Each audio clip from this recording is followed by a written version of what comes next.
What's going on, Conscious Crew? It is your favorite breakdown commentator, CTV. Welcome to another riveting episode of the Consciouztv platform. Hope you guys had a wonderful, awesome Tuesday.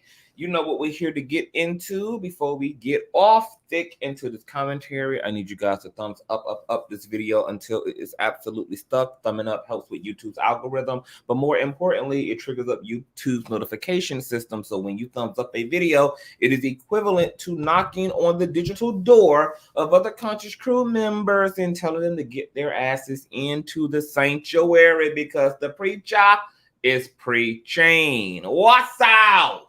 Make sure that you have your notification bell set to all and that you share this stream out to wherever it is you have digital community, whether that be MySpace, Your Space, Facebook, the dark side of Twitter, Tumblr, your personal OF. I don't give a damn where you lay the link to set them whores know that we're out live and in color. And with no further ado, let's go ahead and push on through. Okay.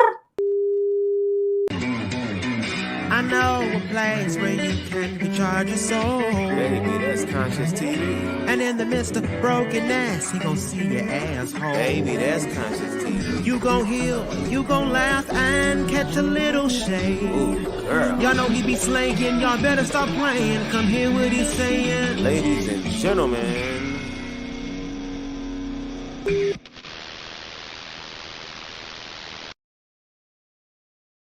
What's going on, guys? Happy Tuesday. This, in fact, is a improv live stream. I was sitting here actually just completing my Hot Topics docket for tomorrow. Make sure that you guys have set your reminder. The watch page has already been created at 7 p.m.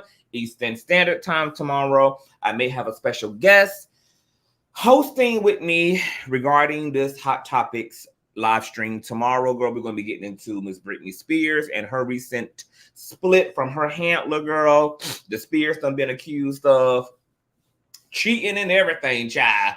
Okay, we're going to get into Miss Four. You guys also know that the last Hot Topics we were talking about Lil Tay, who had allegedly been hacked. And I was saying that we need to see the Carfax on the hack, baby. Well, the Carfax are in, okay? So we're going to be going over that situation, girl. We're also going to be getting into Sanini Leaks commentary, girl. You guys know she recently sat down with Carlos King and she made some statements about Cynthia Bailey, her old bestie, with the friendship contract that is no more. And Miss Cynthia responded back to Miss Nene, and there were some other claims that Miss Nene made in her interview that I find to be very interesting and noteworthy of commentary, girl. Okay.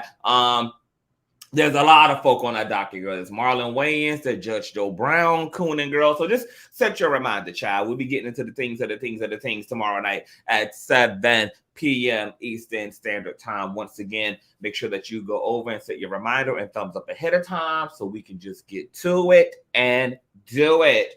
Also, excuse my sniffling, girl. My allergies are tore up. I did not take any Benadryl or allergy medicine today. So I'm just sniffing and my nose is running, child. This is just what happens this time of year. It's ridiculous. All right, so I think that's it for the church announcements. Is that it? No. You guys know we were live last night talking about the Guevadoches of the Dominican Republic, who are pseudo intersex individuals. You guys know that live stream lasted for a very long time, baby. We were live for like 7 hours getting into the things. Shout out to everybody who participated in the chat and all of the panelists. It was a very intense, deep discussion.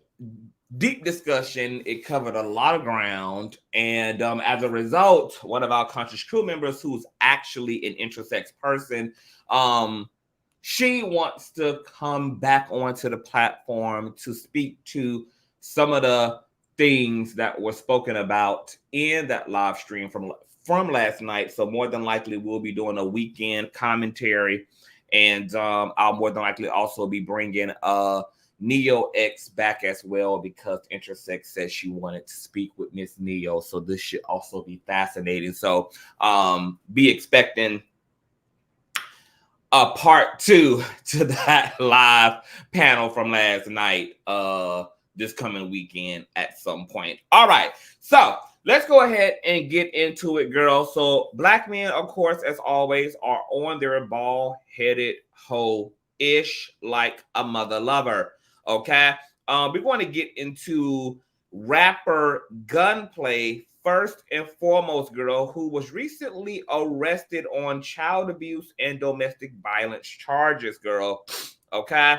And then we're going to get into this other story that has picked up a lot of traction out of Michigan. Okay. Both of these scenarios are really, really, really tragic and just completely wild. Okay. So starting with rapper Gunplay. Let me go ahead and share my screen real quick, girl, so we can read together. Or wait a minute, do I have a hold on. Let me do an old nasty piece of visual instead of having to share these pages. Hold on, you guys. Let me see something. Got to be starting something. Hold on. I thought I had. Oh, here it is. Okay. Hold on. Let me blow this up. Okay, rapper Gunplay got it going on, girl. He been headlining, for the past few months, child, for this and or for that. All right, shout out to the 108 in the building at almost 12 midnight. All right. All right, you guys. So this is rapper Gunplay and his girlfriend and their child. Okay. We're going to be citing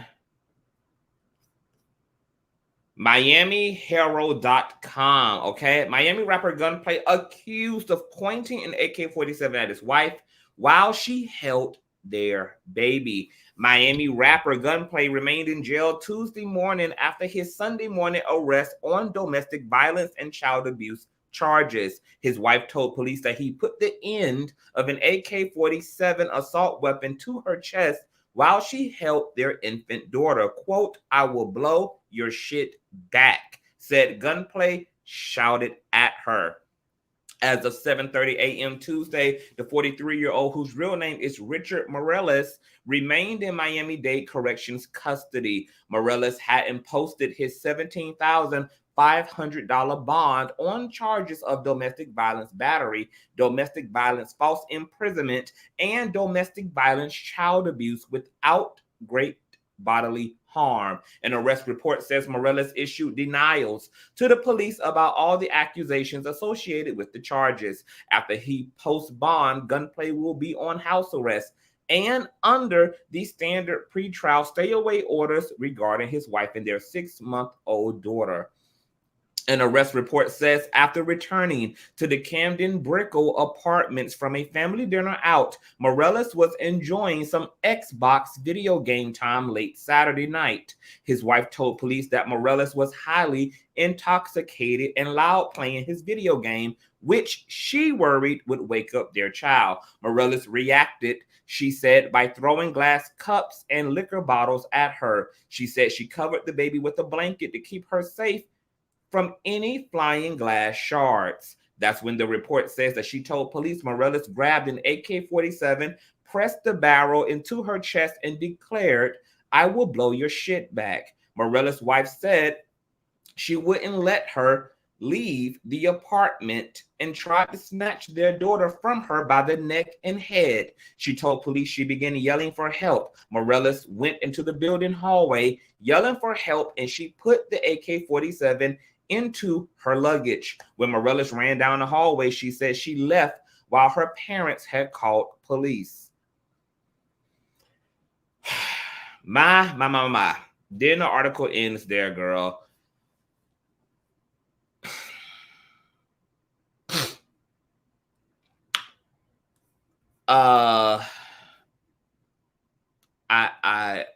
I guess I have to say the obvious here.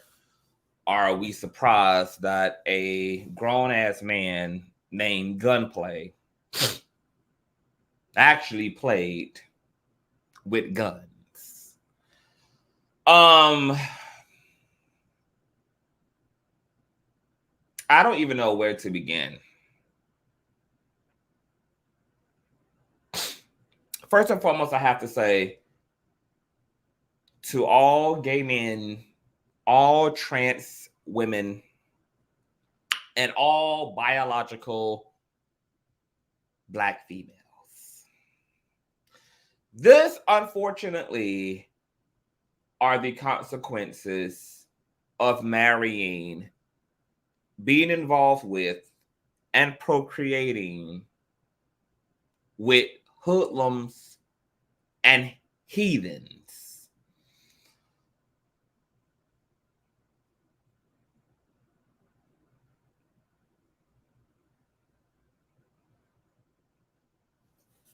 I also think it's completely interesting how compartmentalized men can be when it comes to women, because this was the same man who was just threatening to whip the yellow off of DJ Envy's ass just a few months ago, because DJ Envy brought up his family's situation as it related to healthcare for their daughter, which DJ Envy brought up in order to shun Rick Ross, who he was feuding with and who was allegedly good friends with Gunplay, when Gunplay went to put up a GoFundMe in order to crowdfund for hospital bills that had occurred as a result of his daughter needing special care. And Gunplay decided to record this phone call and to publish it to let everybody know that nobody was going to F with his family and that there was going to be respect put on his family's name, and that his girl did not, or his wife did not appreciate this situation being used in a petty way, because this was a very tough time in him and his wife's life, dealing with this whole medical ordeal, because they could have lost their daughter during this time, etc. Boom, pow, boom, pow. You could hear Gunplay threatening to slap the fuck out of Yellowbone, etc. And then here it is. He himself damn near goes Columbine and Postal unto his wife and that same baby that he just caught himself protecting from other men, but that he himself felt he was entitled to dispose of or bring injury and harm to, just because he decided to come home drunk off the lean. Loud, belligerent, drunk, and full of God knows what else after just coming home from the barbecue. Thank God this situation did not actually manifest in any physical violence being done to the wife or the child, because we know oftentimes how these type of domestic violence bats in. And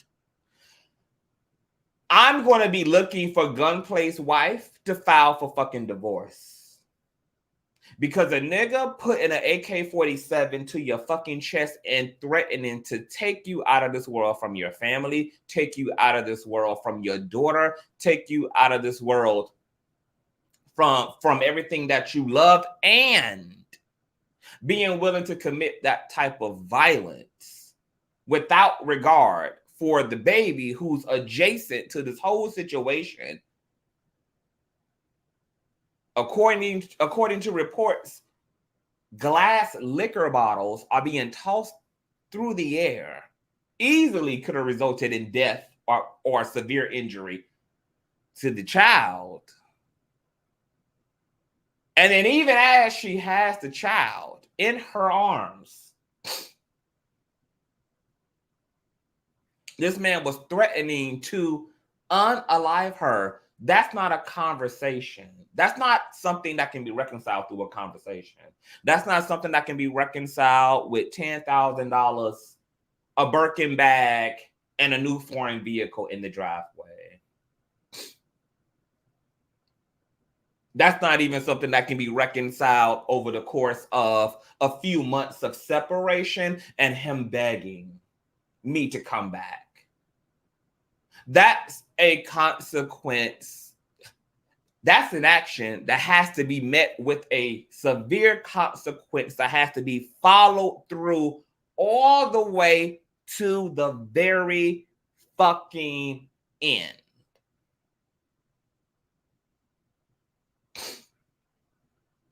So if Rumors and T says she claims she was filing for divorce and has a TPO, rightfully so.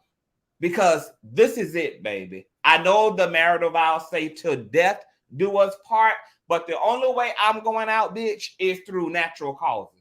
Not at the head of an AK-47 and not at the hands of a man who vowed to protect me and love me.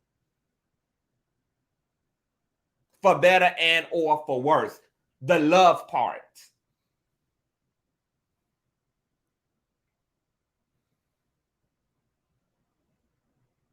Now, Gunplay is not the boy next door. He has a past. He has a particular type of brand. So I can't imagine that the wife didn't know what she was also getting into. But I want her situation to be a wake-up call and an example of what you are opening yourself up to when you all are fetishizing these type of nigglets. When you all are fetishizing and romanticizing and hypersexualizing these type of incels and delinquents. And that goes for all my trans bitches, all my biological bitches, and all of my power bottom ass same gender loving niggas.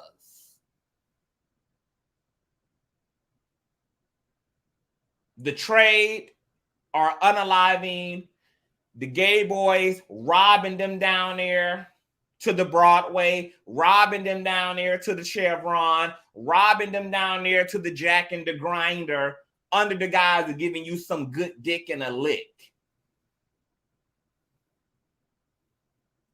Cis hetero men are walking women, black women, straight down the aisle who they actually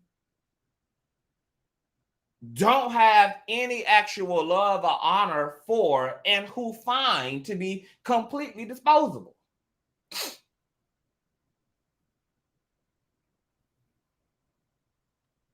These men will walk black women down the aisle, confess and testify before the community, before the family, take an oath under God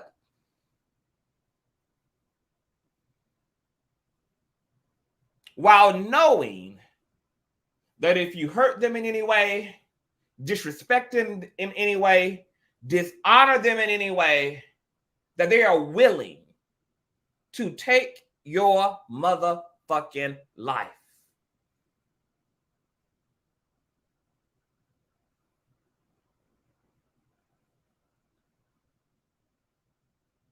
These niggas will rub you down, love you down, serenade you down, put a ring on your finger, turn you into a trophy wife, and still yet hold a posture of finding you completely and utterly disposable. Now, I would like to know, what the fuck did the wife actually expect from a gangster rapper whose brand is misogyny, whose brand is shoot 'em up, bang, bang, blow your head off dead, and who is known unto his community as Gunplay. I'm going to need women, particularly minority women, particularly Black and brown women, to take these niggas at face value. I'm going to need women for their own safety and for the safety of their own children to believe these niggas at face value. They are not deeper than the way they present. There is no untapped, unconscious potential resting at the bottom of the fish aquarium. There's no a little dusting off and nothing that a little love can't make better when it comes to these nigglets. I need you to take their misogyny, their patriarchy. I need you to take their brand. I need you to take their philosophy. I need you to take the way they conduct themselves unto other people, all at face value. I need you to take their mug shots at face value. I need you to take the testimony of the previous 4 girlfriends at face value. I need you to take the credit report at face value. I need you to take the evictions at face value. I need you to look at the family and see the origins and the dysfunctions in which he come through and accept that he too, baby, is a byproduct and an extension thereof. Take these niggas at face value. You're not looking into a trick mirror, baby. What you see is what you get. If his name is Gunplay, baby, I need you to take that at face value. If he didn't even love himself enough, baby, to get a high school diploma or a GED, and the only legacy he has is being a menace unto society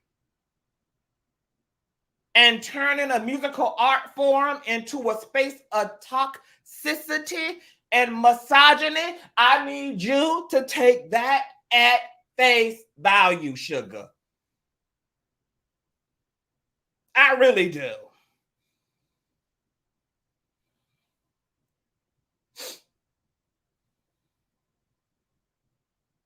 If his bottom row of teeth refuse to stand up straight, baby, I need you to take it at face value.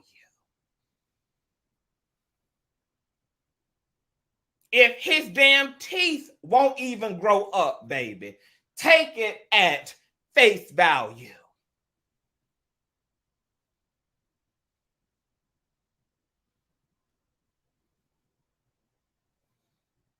The only way, I can't say the only way. What's going to take a big chunk out of femicide rates, Black femicide rates, and every other minority woman adjacent to Blackness, Latino women, Hispanic women, etc.,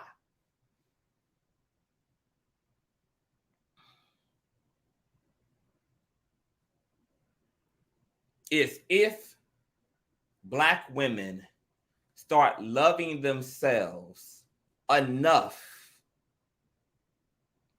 to know that they deserve better than this.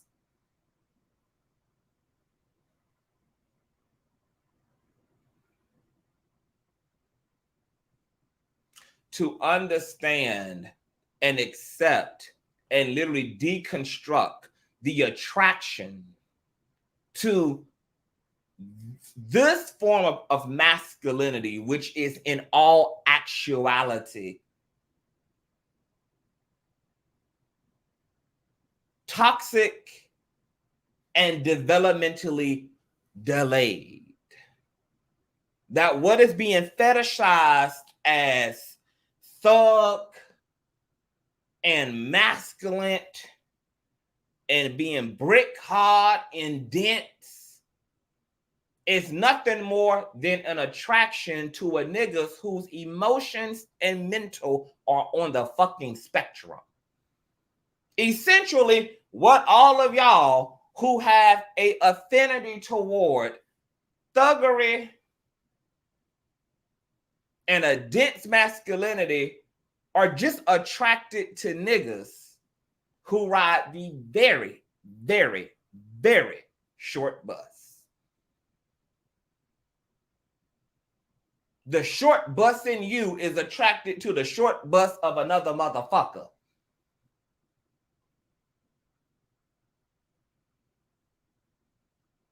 And you owe it to the children you plan to bring into the world to do better than this, because this choice in a man could have costed not only this beautiful black woman, it could have costed this child who deserves none of this. Isn't it crazy how you can live your whole life paying bills, working jobs, going into debt, taking care of your body, doing everything you can to stay alive and to ultimately be well, and the wrong choice in a motherfucker sexually or the wrong choice in a motherfucker romantically can end your shit. And not just your shit. Can devastate and end the shit of your children as well.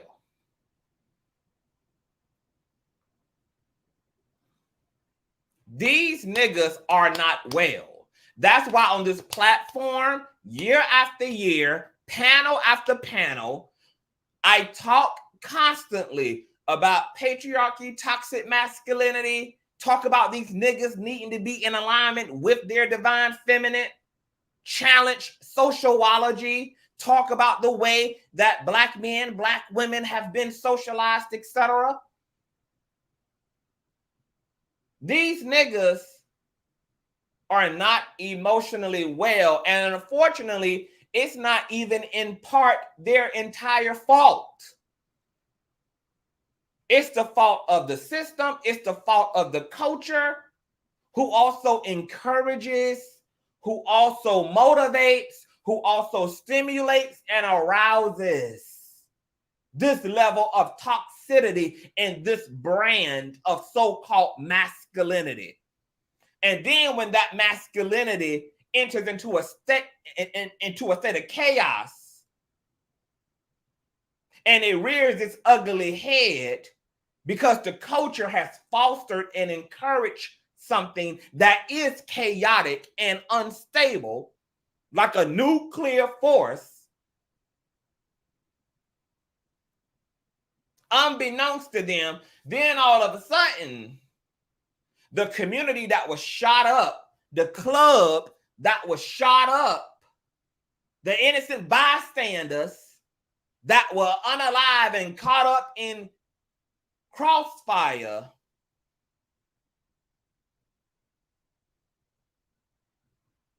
is now the community that's in tears, that's holding vigils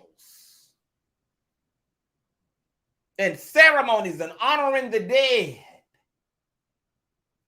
and talking about the rampant violence done unto children, done unto black women, done unto other men, as if these manifestations are happening in a vacuum, as if that blood in so many ways, as if those statistics in so many ways are also not the fault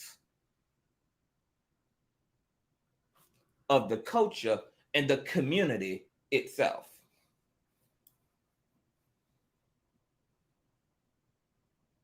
Remember, it's a woman who told y'all that niggas are from Venus, are from Mars, and women are from Venus.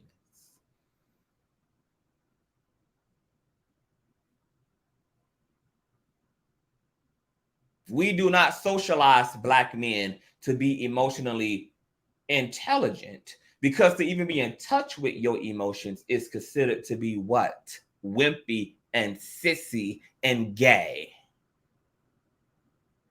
So what do you think happens to a Black man or to a certain type of minority man who's been cultivated and raised and nurtured in a certain environment and exposed to certain minority conditions, and then he's in a situation where he needs to be able to check his own ego? You think that people just wake up all of a sudden and are capable of doing something that they've never actually done their whole fucking life, but all of a sudden can come to some type of spontaneous awakening and be capable of accomplishing something that they've never had to be in touch with, they've never had to be capable of their whole fucking life up until right now? The scriptures say that you have to raise a child as you would have them go.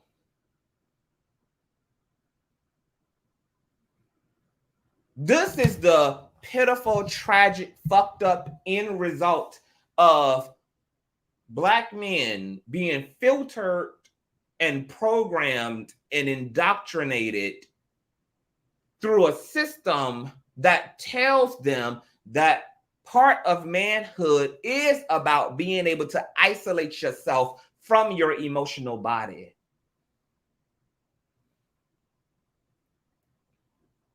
That violence should always be the call to action.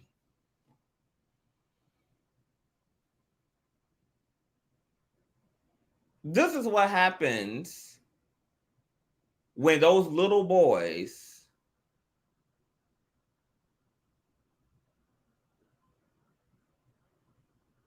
become grown-ass men and have to deal with real life stress, have to be capable of critical thinking,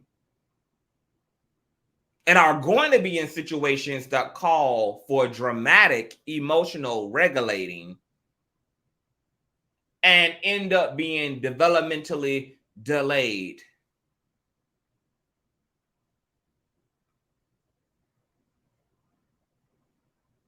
End up being emotionally handicapped, and therefore can only access the only emotion that Black men are rewarded for tapping into and allowed to tap into, which is rage and anger.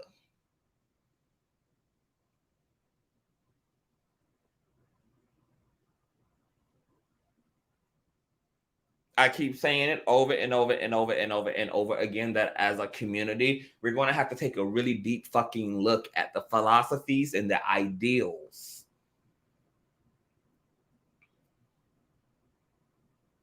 that are perpetuated through generations, through media, through art, through culture, through music, etc. Because this shit is creating and has always led to real life consequences and repercussions.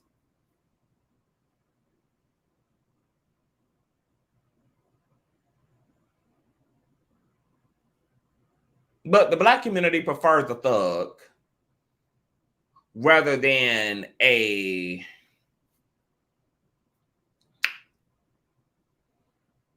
boy who's sound-minded, responsible,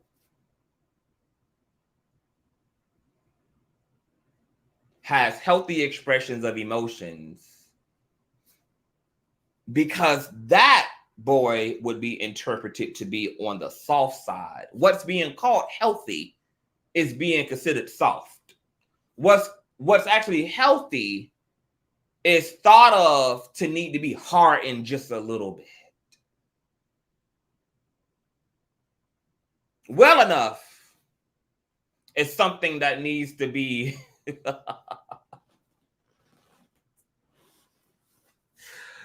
needs to be hardened and have some edge sprinkled about it.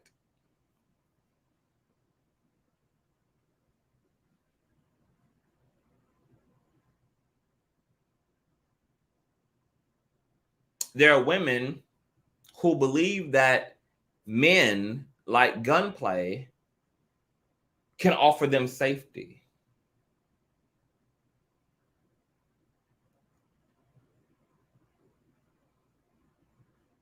There are women who believe that men like Gunplay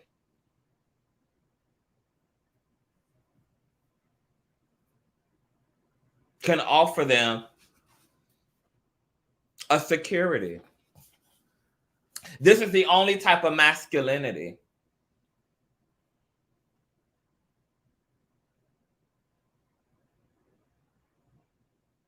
that has been decided upon is capable of protecting and offering safety.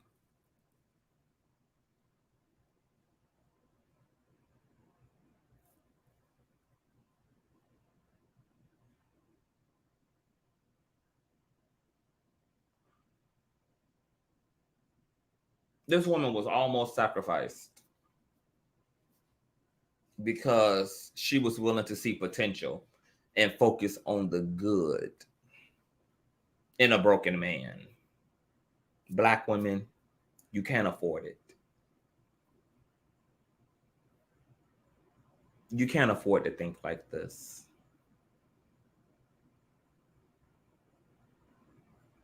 You can't afford it. I'm sorry. Yeah. And does that mean that because your preferences are going extinct and you can't bring yourself to manufacture a attraction to another type of man, that you may have to endure some lonely ass nights as a result of your preference going extinct? Yeah. But baby, it's better to have loved and lived to tell about it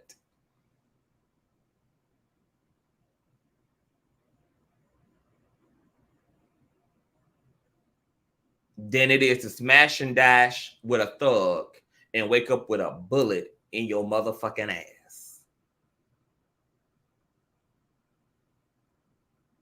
But some people think that they can have their cake and eat it too. And unfortunately, this also contributes to the brutality and the trauma and the death toll of it all.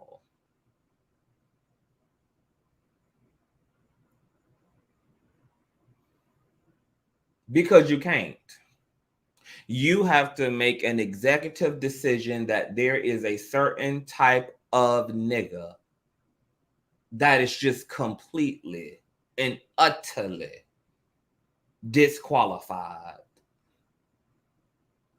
That is without being entertained, regardless of how good that dysfunctional motherfucker smell, regardless of how big that dysfunctional motherfucker's dick is, regardless of how many bands and bundles of illegal motherfucking money he can pull out of a single rack,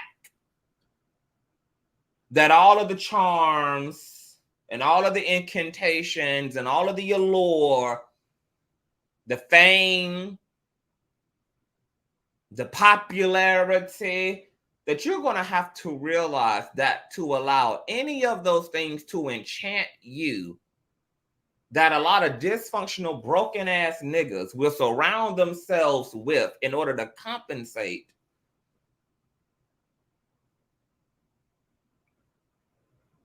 for themselves are things that can lead you to your ultimate motherfucking demise. And you're going to have to love your life a little bit than you love the social equity that comes with being the arm candy of a broken, big dick, money-making ass, dysfunctional, hyper-masculine ass motherfucker. That you're going to have to actually dismantle your attraction to that stuff in order to keep your black ass alive. And if these niggas not putting a gun to y'all head, these niggas are putting a dick in y'all's babies, a dick in your daughter, a dick in your children. The atrocities are far and wide from east to motherfucking west.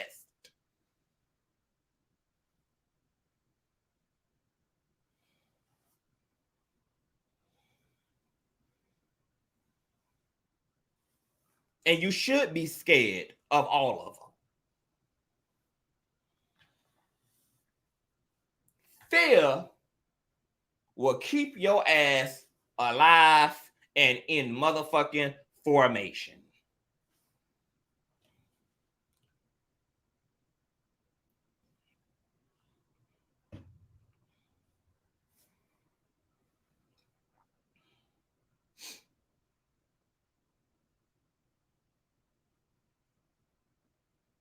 I want black women to understand that when you go to assess these dysfunctional masculine tropes, like these street runners and these thugs and these fucking gangsters and these so-called fucking rappers, etc. Boom, pow, boom, pow, boom, pow.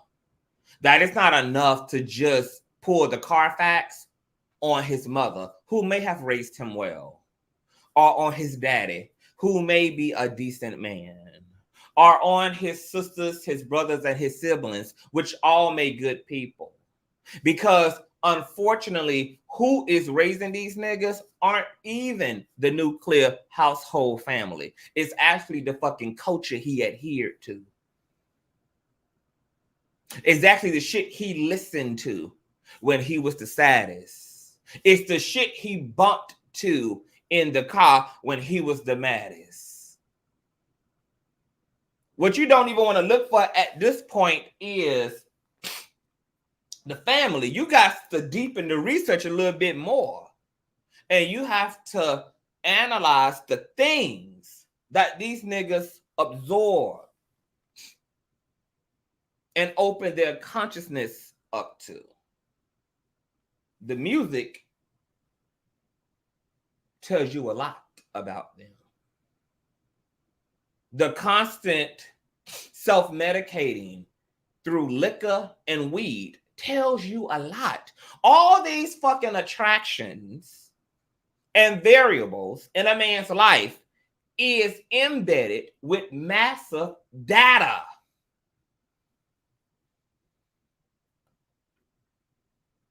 Who he runs and talks to when he in his feelings. Who is that motherfucker and what is their psychology?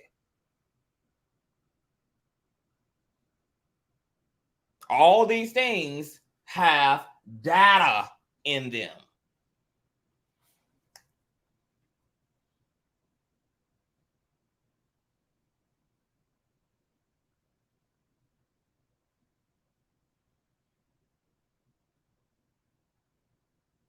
So thank God that this situation didn't end the way that it could have. But unfortunately, considering the next story that we about to move over into, I can't even safely say that it's completely over. Because now, as a result of this black woman filing for divorce, going to get a PTO, just like the next black woman we about to read about, who unfortunately did not live to endure her safety.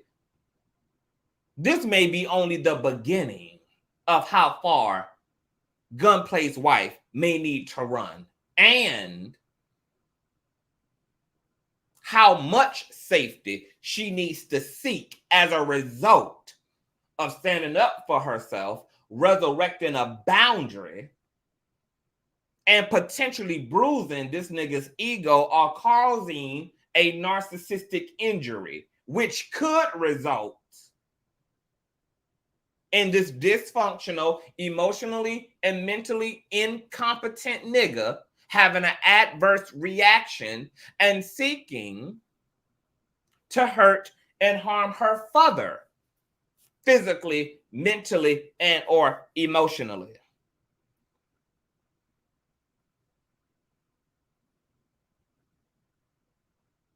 Thank you, Sammy. Unfortunately, we are about to learn in this next story that a TPO doesn't mean a motherfucking thing. And that a Black woman's safety, unfortunately,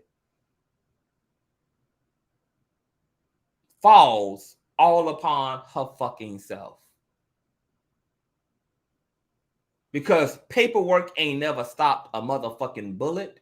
Paperwork ain't never stopped a motherfucker from busting through your fucking door, as you are about to read and hear and learn about in the next story. So I hope that Gunplay's wife is exploring every single avenue of safety and protection, including not making her whereabouts known at this time.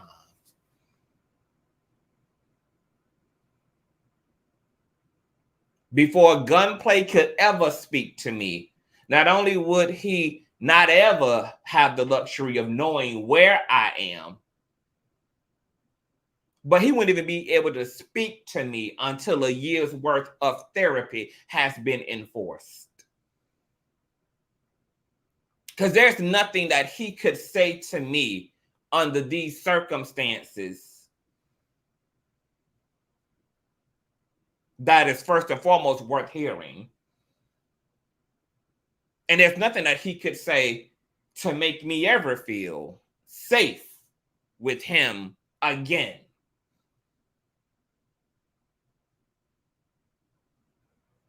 And the only way I will be able to remotely entertain giving him any type of proximity to me, because there is a child involved, there is a co-parenting experience that's going to have to play out for the next 18 fucking years. And if I had to take measures in order to properly procreate with this man, because being invisible ain't going to be practical when you now got a baby that you share with a motherfucker, it's therapy. You're going to have to spend your good hard cash on some solid motherfucking therapy to ever be able to sit in my face again, even as a friend, even as a baby daddy, even as anything. And that shit will have to go on for a year. Because at that point, I will probably be able to bring myself to believe that you would not have wasted thousands of dollars per therapeutic session for 365 days just to end up hurting and harming me. That would be enough time for me to believe that you done start discovering some interesting shit about yourself and about the roots of your behavior and your addictions and your anger and your temperament. But more than that, you done spent your fucking money for 365 motherfucking days. And I'm sure you probably didn't do that just to take my ass out. You would probably want to get your money's worth by implementing that motherfucking therapy that you are paying for. That's the only way he'll be able to sit in my fucking face, even as a baby daddy.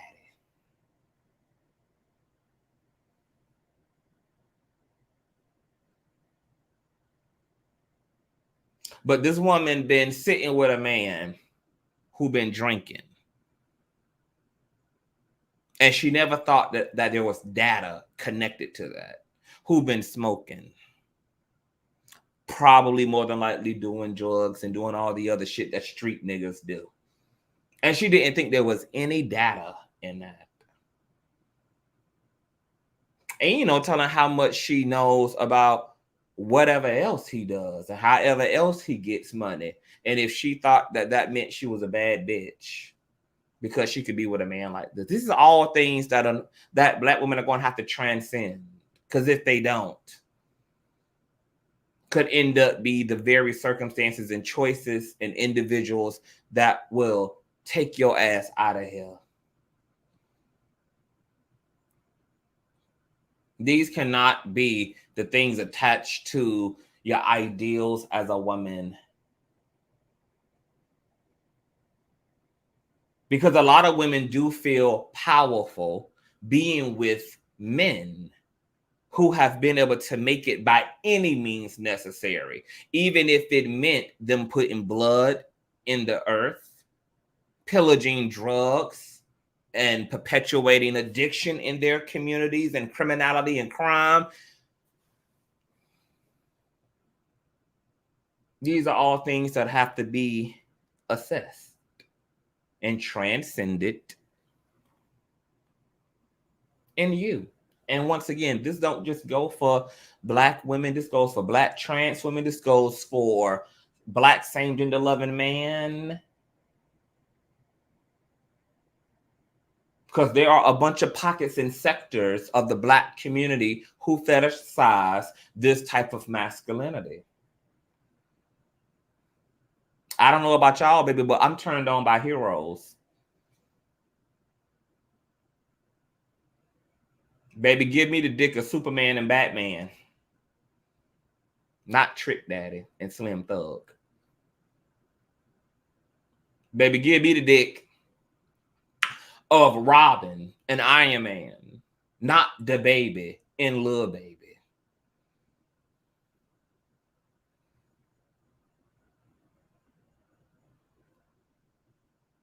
Baby, I'm sexy turned on by heroism. I'm turned on by niggas who got a super saver hole complex.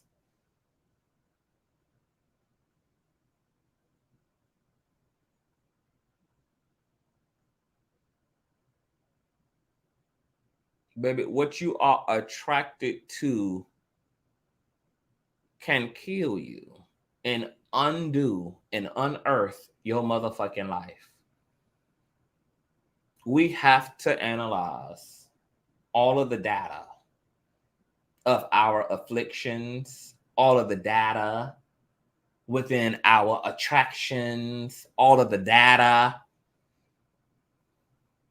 that's within the behavior and the hobbies and the choices.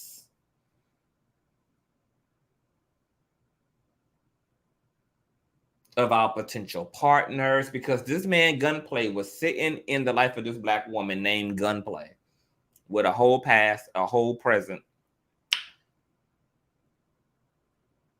who self-medicates through drinking.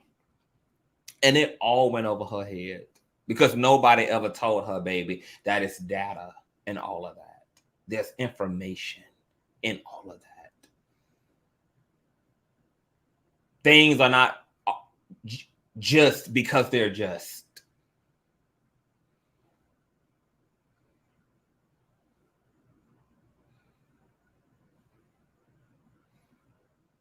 She probably sees it now, Mary, because she a horrifying manifestation. I'm happy to hear that she went on right on down to the courthouse, baby, got her a TPO that she plans on filing for divorce. I hope she gets her motherfucking AK-47 locked and motherfucking loaded. And she lays low and stay out of motherfucking sight. She does her work. And that she puts in place a real vetting system between him and her before she ever gives him any level of access to her outside of a text message and or a phone call. But anything that requires any type of physical contact, I hope that she sets the bar extremely high, especially under the circumstances. Before there's ever any physical contact made again, baby, I just hope that she holds the bar high for him to get access to her in that way. Because we about to read about an even more unfortunate, tragic circumstance involving allegedly a down low man out of Michigan who gunned his wife down in cold motherfucking blood, baby. I'm sure y'all have heard this story that has been going viral for some time now. We're going to read two articles. The first one that we're going to read is from Sandra Rose, because Sandra Rose actually included the controversy regarding the sexuality aspect to this tragedy in her write-up. This is from sandrarose.com. Michigan man unalived his wife after she found out about his down low lifestyle. A Michigan man gunned down his wife when she served him with divorce papers 6 months after they tied the knot. Marcus Durayale Lofton of Grand Rapids shot his wife Alicia Lofton multiple times on August the 17th. Her body was found outside a house on Adams Street and Union Avenue, police say. Police arrested Marcus after spotting him walking in the 1200 block of North Avenue Northeast on August the 18th. Marcus, 42 years of age, was arraigned on a first-degree murder charge and possession of a firearm during the commission of a felony. He is being held in jail without bail. According to court documents, Alicia was granted an order of protection against her husband. Alicia's Facebook friends say she filed for divorce after she found out that he was allegedly involved in a romantic relationship with another man. On the popular Whose Man Is This Facebook page, a man who looked similar to Marcus was secretly recorded having an intimate encounter with a homosexual man. The other man later uploaded the video on Facebook where Alicia's friends alerted her to it. Okay, here in the article is a screenshot from that page by someone named Tanisha Page. They are adding a woman named Larissa Holmes, which states before her page got took down, she stated it on there, and Grand Rapids has a Who Man Is This page where he was also exposed. Everyone that put the gay part to it is from the area in that page. Another woman named Stella Anger wrote she went live about it before removing her page. The article goes on to say that after serving Marcus with divorce papers on August the 16th, Alicia told him that she was selling a house. The couple argued, then he grabbed Alicia's Glock 9mm handgun from a drawer and tried to pistol whip her with it. According to the affidavit, he told police the gun went off, striking Alicia. His wife then fled into a bedroom and locked the door. Marcus stated he forced the door open and found his wounded wife trying to climb out of a window. Marcus stated that he shot Alicia numerous times before he fled in his maroon SUV, police said. When police arrived, they found Alicia's body deceased on the side of the house.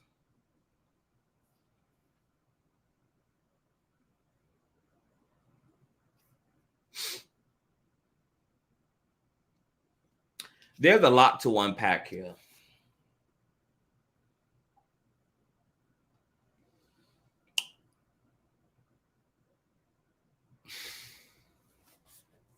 So, I think a lot of assumptions are being made first and foremost about motive. We don't know what exactly caused this man to unalive his wife. Some are saying it's because she found out that he was on the down low. Maybe. It could be because she was also divorcing him. We know that Black women can hardly ever escape a relationship, leave a relationship without it potentially costing her her life. a woman separating from a emotionally unstable, emotionally handicapped ass nigga is more than enough to cause a psychotic break in these men who have no ability to be emotionally sound and regulated and disciplined, because their only expression is the conflict resolved through perpetual violence. Their emotions don't exist on a spectrum. Toxic masculinity standards and philosophy and ideology does not allow for men's emotions to exist on a wide spectrum where there's height, width, and depth. There's only two emotions. Nope, three. Happiness, indifference, and rage. Those are the only three emotional components to toxic masculine socialization. You can only be happy, indifferent, or enraged.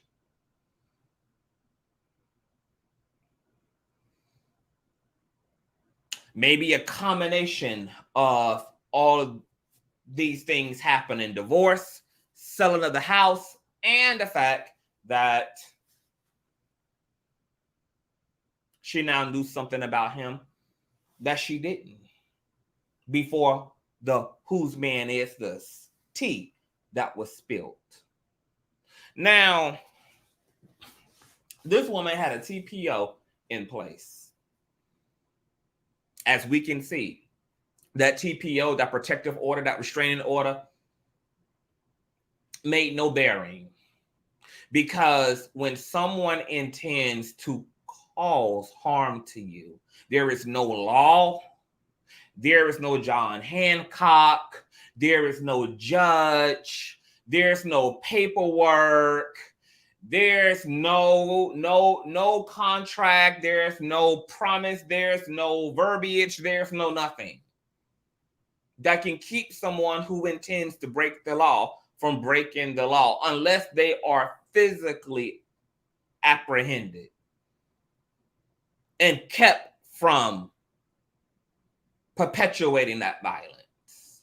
So, first thing I want to say is that if you are a Black woman and you have a PTO, a protective order, or anything of the sort in place,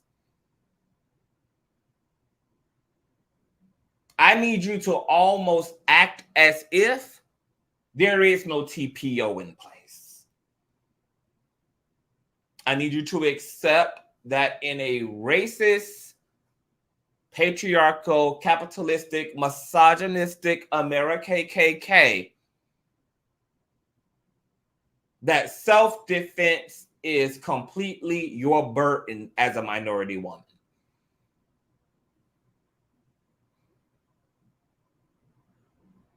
And I need you to arm yourself accordingly. I need you to understand that you have to be the police. You are the armed forces. You are the security alarm. You are the surveillance camera. And I need you to implement all of those things if you're able to.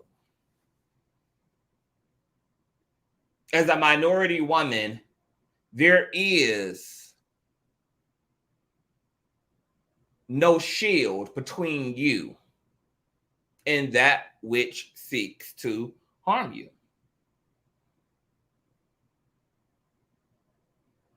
Now, as you guys can see here, this man came to the house, disregarded the TPO, and used her gun. This woman was actually armed, took her 9mm.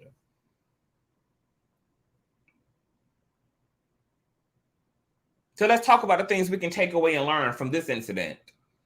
If you've had to kick a nigga out of your place, out of your apartment, out of your home, out of y'all's home, etc., and you know that he knows the house as well, you know that if you had a gun, he knows where you keep that GUN, what we can learn from this situation is you need to change some things up in the house. Where you keep that 9mm needs to be in a different location than where it was when he lived in the apartment or lived at the home. All the things that can cause injury to you in that house, you now need to rearrange shit in order to throw his ass off if you've ever had to put a nigga out and put a TPO between him, and it's possible that he may want to come to the house uninvited or break into your shit or cause you harm, etc., and you're being met with threats, etc., or you've had to even go to the length of getting the law involved. Now you need to situate the environment in a different way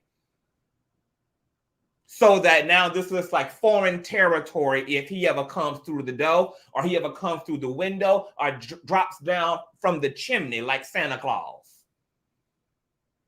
Also, not only do you need to rearrange where you got the weapons, etc.,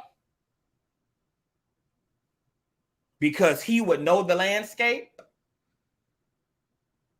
from how he left it. But if you are a woman in this system and you're dealing with menacing, dysfunctional masculinity, whether it's from a son, whether it's from a neighbor, whether it's from a lover, an ex-lover, etc., I would advise that you keep something you can defend yourself with in every part of your home. Because I don't know about y'all, but in my studio where I am, in my bathroom where I be, in my kitchen where I am, in my dining room, my living room, my vanity room, my bedroom are all places in my home where there is something that I can access that can cease and desist imminent danger immediately.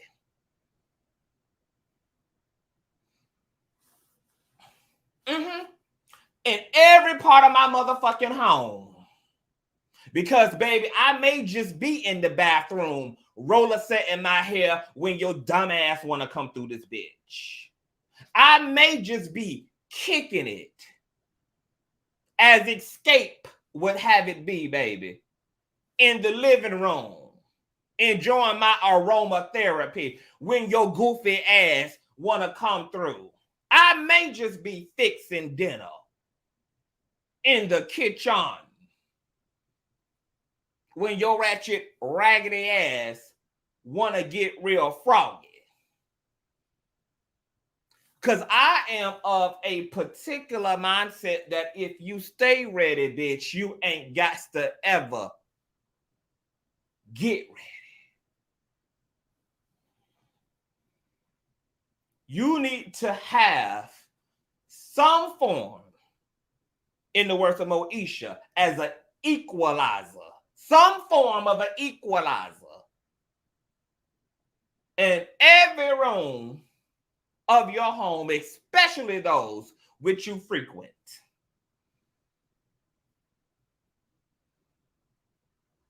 I cannot stress enough here on this platform how if you are a minority person in this country, you have to accept that you are vulnerable and do not have the luxury of being codependent upon systems and institutions, including Ms. 911 and or the criminal justice system.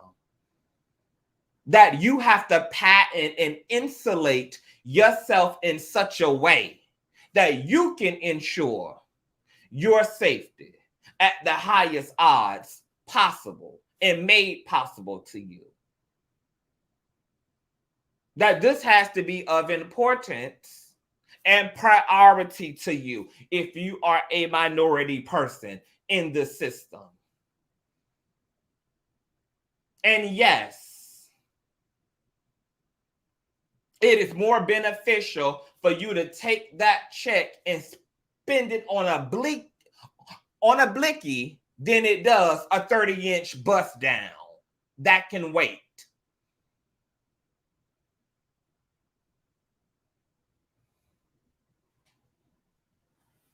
Yes, it is more beneficial for you to have the right equipment at your disposal than it does for you to take an unnecessary trip in 3 months to Cancun, when that coin can go through first and foremost ensuring your personal safety. These things should be of great importance first and foremost before we get to anything else in life. Before we get to the fun and the sun, before we get into the lighthearted shit of life, before we get into everything else.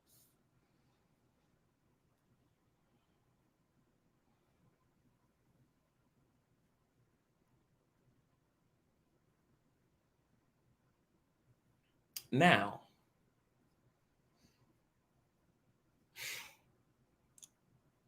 what's fucked up and adds insult to injury to this situation is right here in this scenario, in this tragedy, we also see the weaponization of queerphobia, of homophobia, and its impact on these weak ass niggas.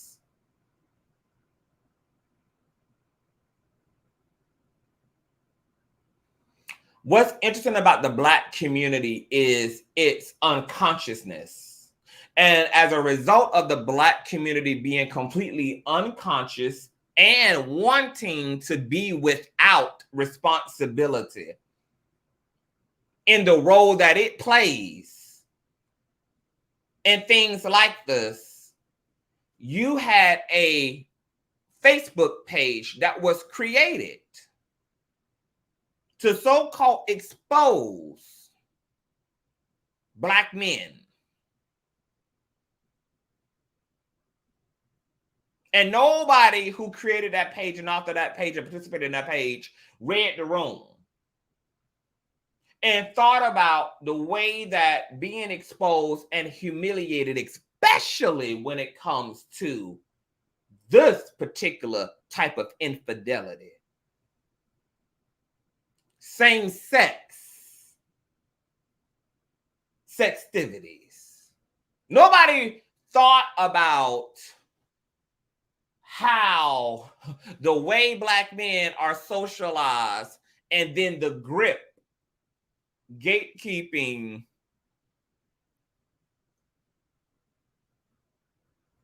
and the immature fashion in which the Black community deals with the issue of sexuality and the adverse effect that would have on a Black man.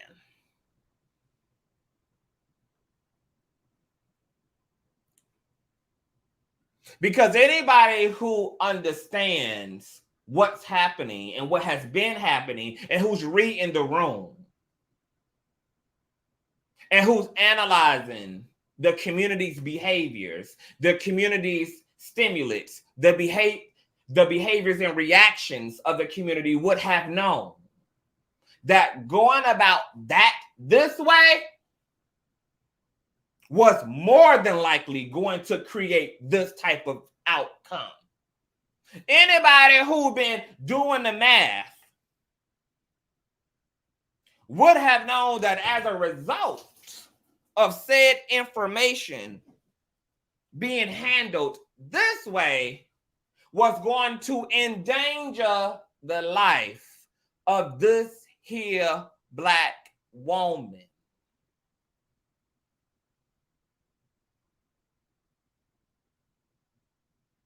Anybody who's aware and alert and got eyes wide open would have known that for the sake and safety of this Black woman, that information should have been given to her personally rather than plastered all over Facebook for all of the neighborhood and all of the family and all of the community and all of the city and all of the state and all of virtual reality to gawk at.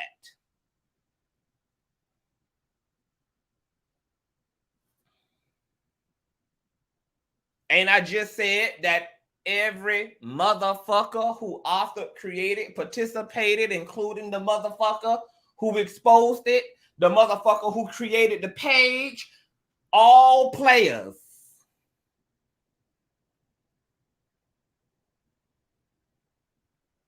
Because y'all think this homophobic shit is cute until somebody ends up dead on the side of the motherfucking house with police pulling up. Until a motherfucker coming through the door using your 9mm.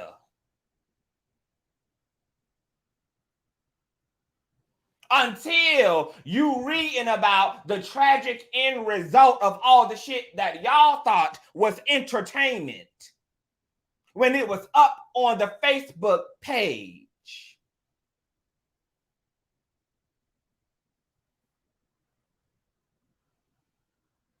And I'm never going to let the culture ever forget that it plays a role every time this outcome makes the front page news cycle.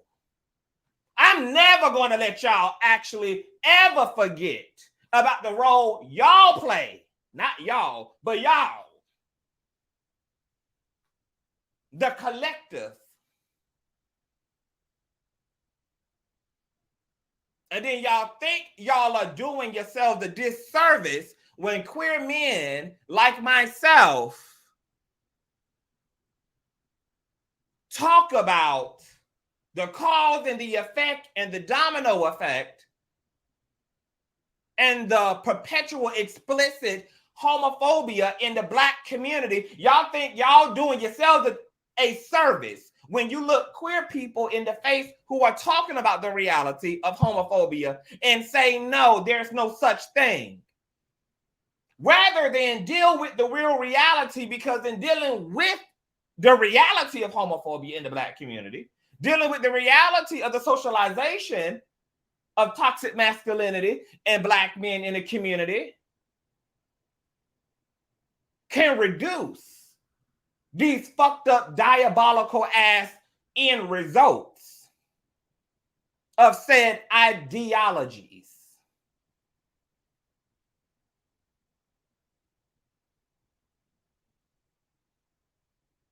Because you know what happened to me when I got up in front of 2,000 motherfuckers and talked about homophobia and talked about the reality of queerphobia to the Black community, about the Black community, baby. I was called every type of FAG.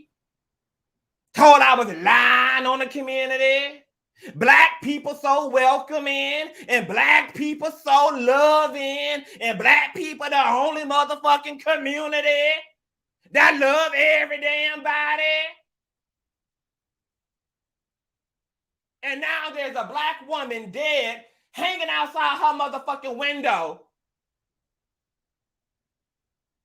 because the community decided that homosexuality and the homophobia that's adjacent to it is entertaining and fun, and were completely detached and removed from the dangerous implications of going about this that way.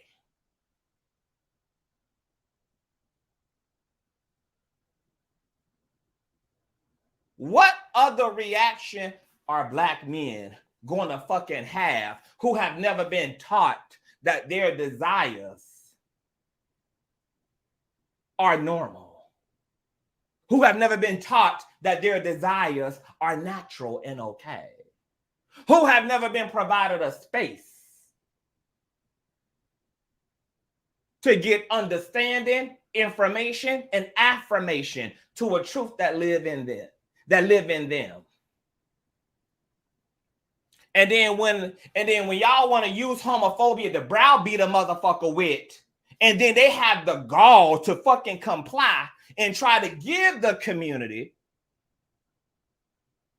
the thing y'all tell them they got to fucking be in order to get y'all approval as mothers, as fathers, as uncles, as homeboys, as friends, as etc. And then they can't sustain the lie You told them to live. You bullied their ass into living. You think that on exposed day, the men who never even had a chance to accept their fucking selves,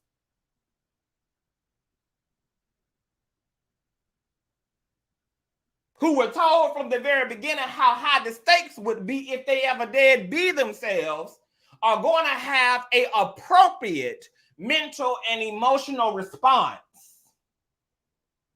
to being exposed for desires and attractions that they've been taught by the community and the culture to be ashamed of. Oh, bitch, I'm never going to let y'all ever forget the role y'all play when the volcano goes kaboom finally. Because if y'all think that this type of shit happens in a fucking vacuum, you got it fucked up. If you think these are all about the shooter themselves, the violator themselves, and that there aren't other adjacent variables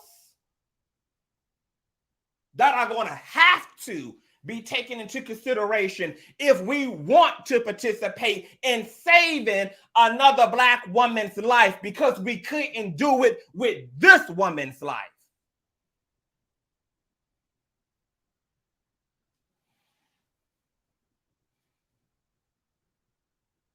I don't give a fuck how motherfucking mad the truth make any motherfucker, baby.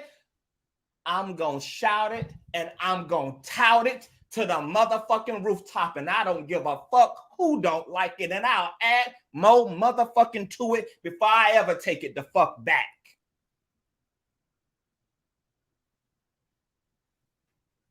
Motherfuckers on this bitch got the right bitch.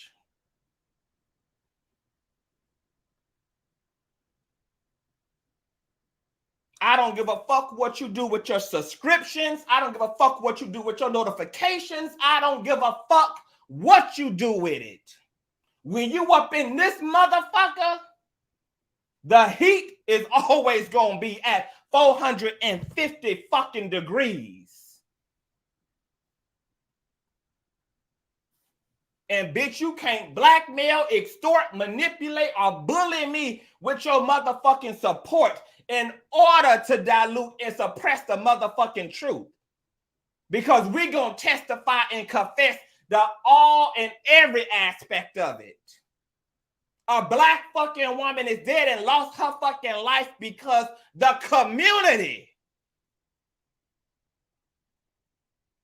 thought this was a game and thought this was entertainment and inflamed a situation that was already fucked up and volatile because she was already in a state of separation. She was already in a state of confusion and conflict with her nigga.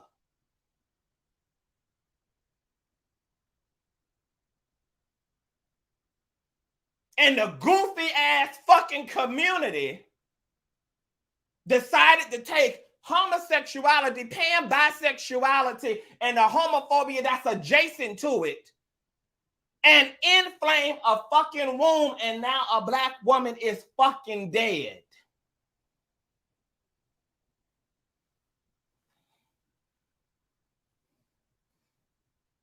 A Black woman is in her driveway unalive.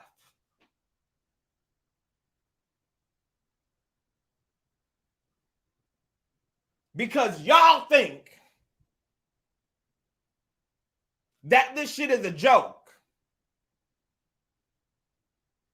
Because y'all think that the conversation is never necessary until a motherfucker is getting exposed.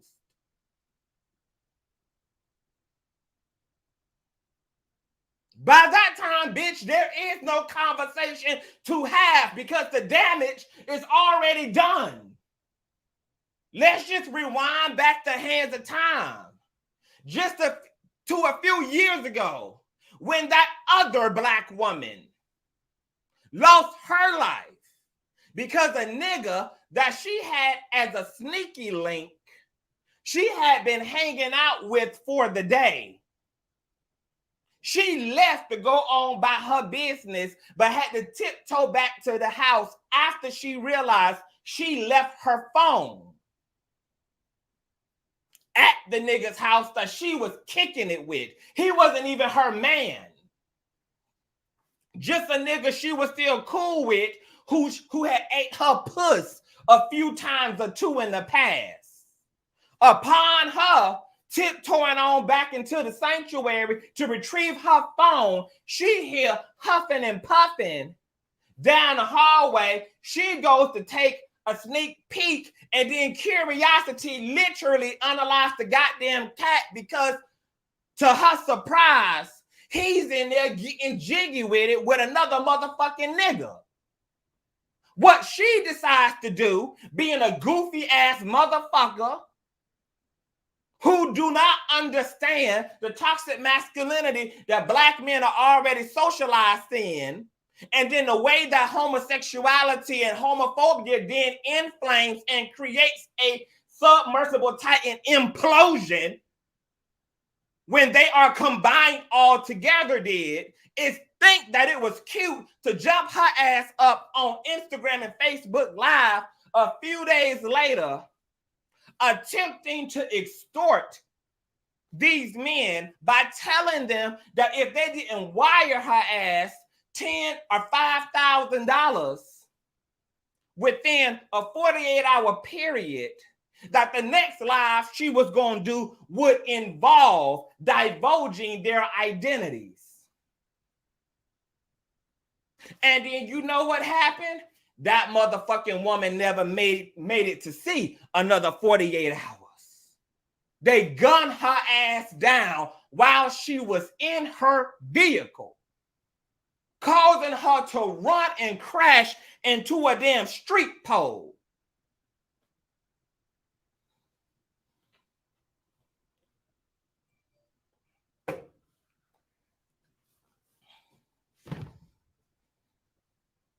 And this wasn't even her motherfucking man. It was none of her motherfucking business what the fuck he was doing in the privacy of his own home as a single fucking bachelor.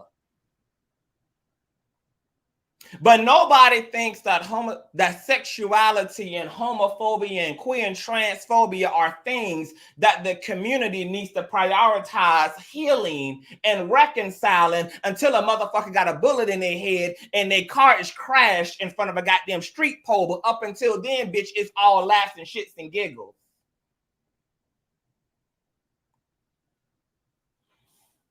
Oh yeah, I talked about it, baby mother. Mm-hmm.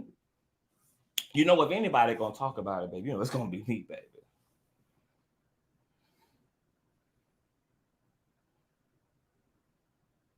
Should a woman have lost her fucking life because she knew an uncomfortable truth about two other motherfuckers? No. And should two motherfuckers should have been in such a state of fucking fear that they thought that it was better to unalive the messenger than it was to be capable of standing in their truth? No. But then when I take to the highest part of the mountain and say, because we just spoke about the dynamics of homophobia over on Elisa Dunn's platform recently, when she invited me to a panel to talk about the LGBT and the black community, etc. And we touched on homophobia. You cannot tell people to live in a fucking truth, and that is 2023, but then simultaneously want to sustain homophobia and threaten people with social, political, and or sometimes physical violence as a consequence of doing just that, standing in a fucking truth. If you take niggas who already don't have no fucking emotional intelligence as a result of the toxic brand of masculinity they've been indoctrinated with,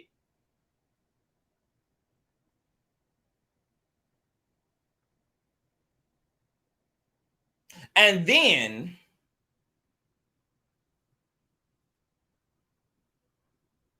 you prep that up with issues around identity that are met with such egregious repercussions, you have to expect this outcome to be logical.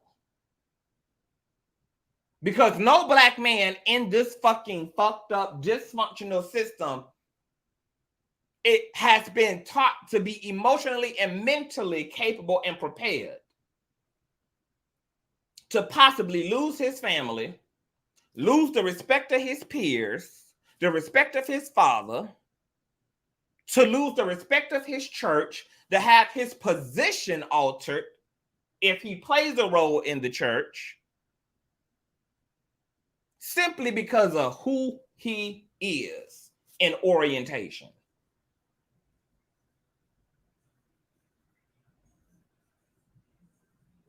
Hold on, y'all.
Sorry about that, y'all.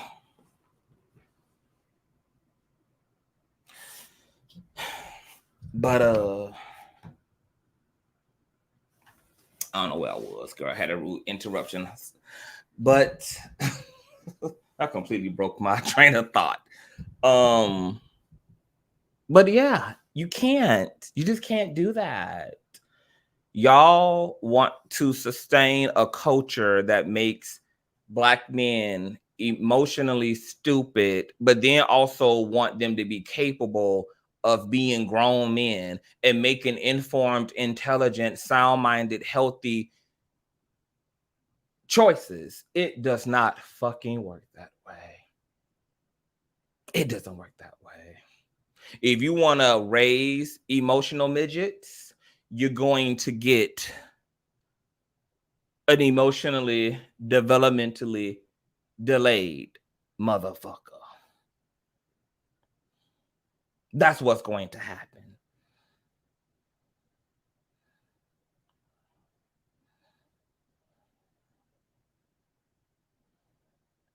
That's what's going to happen. I don't know, because this is really not rocket science. The reality is culture is going to have to get better. And the ideas and pathologies that are practiced and pedestalized and glamorized and upheld are going to have to be altered, because we are dawning upon the age where the age in society, the age in American culture where we can see the full on ramifications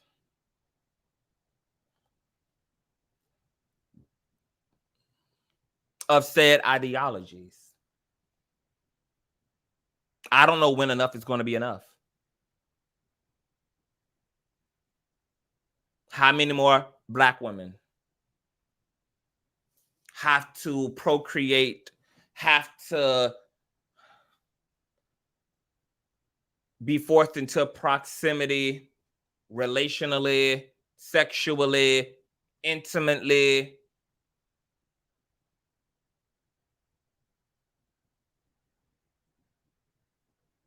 with men who are not capable of being men, who are not capable of being adequate adults?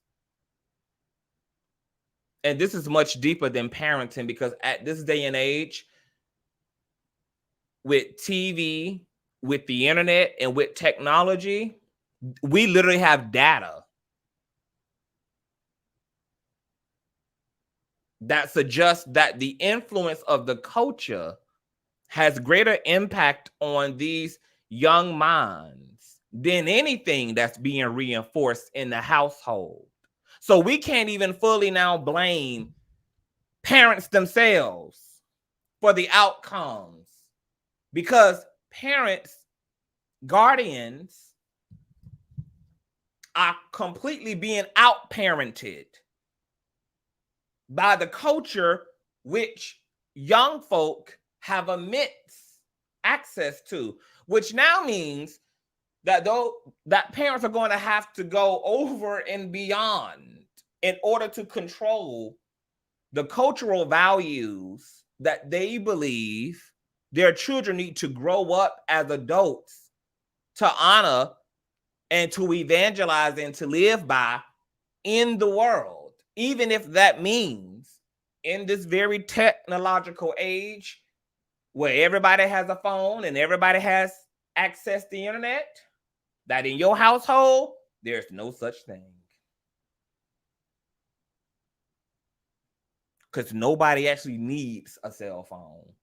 The rest of us grew up on house phones. A cell phone is not a mandate. Internet access is not a mandate. And there might not be nothing that we can do about the population and generation of motherfuckers that's already fucked up, and that's already a byproduct of the system, that's already a reprobate. They might be lost. But God damn it, in the starting over of a new world,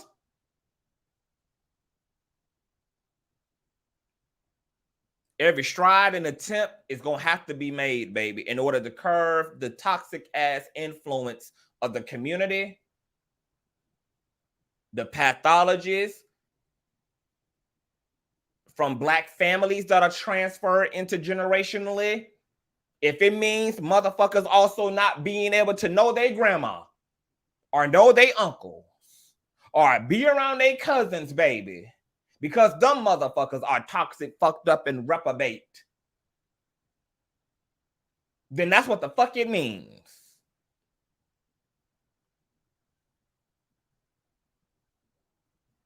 Because Black women are not surviving this culture. Black men themselves are not surviving this system. And then all the shit that is exclusive to us in terms of the problems are compounded by all of the external fucking issues.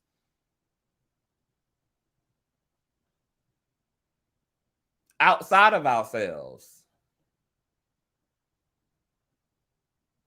But I'm going to let the community keep thinking that it's a game, because I'm not a part of the problem.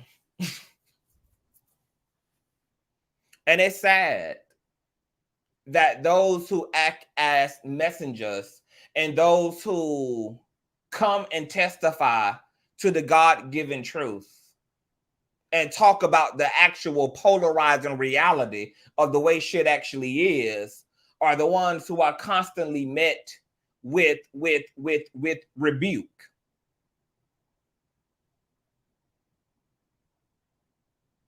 Who are chased out of the villages with torches and bow and arrows.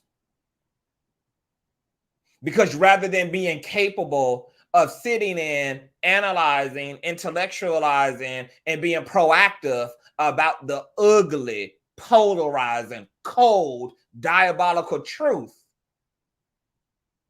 you'd rather be in denial because that's so much more soothing, easier, and doesn't require any actual action on your end, because nobody, right? Everybody want to talk about the solution, but because the actual solution requires putting in and burning a sweat,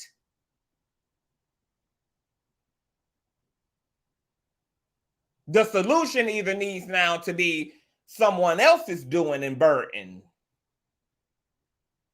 or we need to resort to laziness and procrastination, because nobody wants to actually have to give up something. Nobody actually wants to have to actually make changes within themselves to actually accommodate the change that they claim they want to see.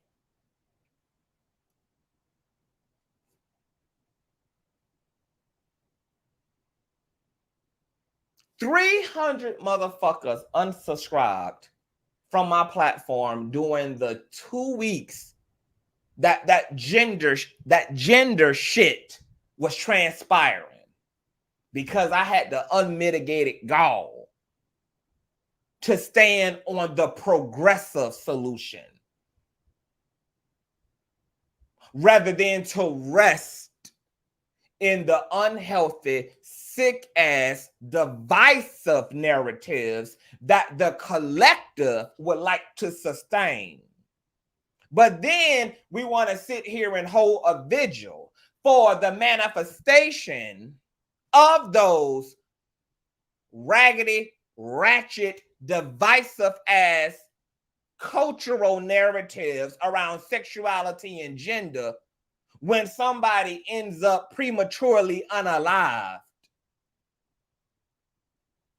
as a result. But this is y'all doing, not mine.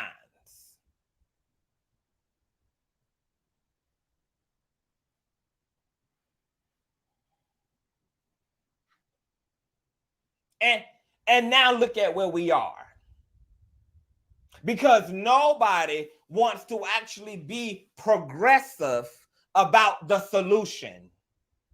Everybody would rather be biblical and then cherry pick through Christianity and rely on what their grandmammy's grandmammy told them, and want to sustain the old world, which is what created these new world ass issues, rather than to give it all up and to relearn the curriculum.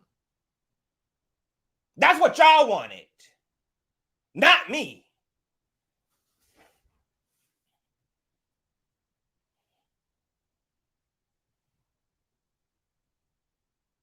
I do the hard work. I introduce the hard work.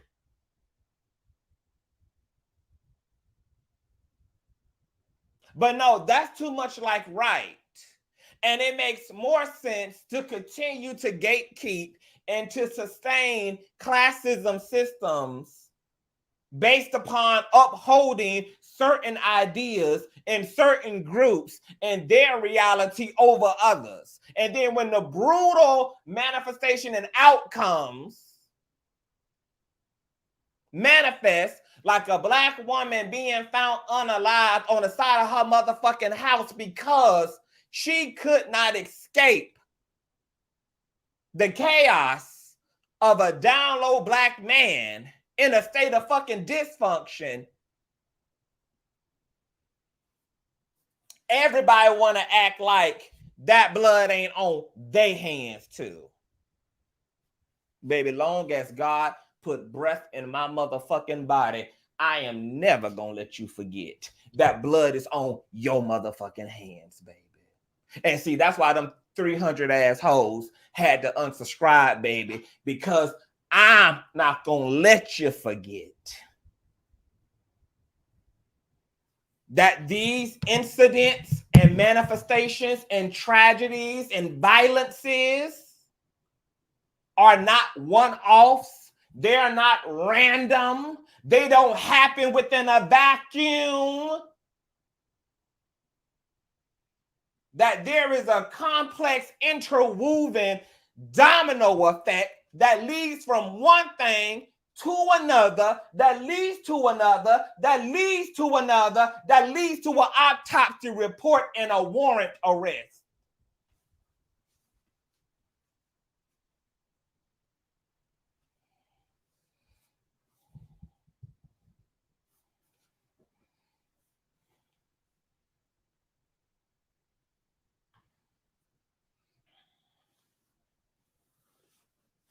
And now look at the community. Look at you. Look at you.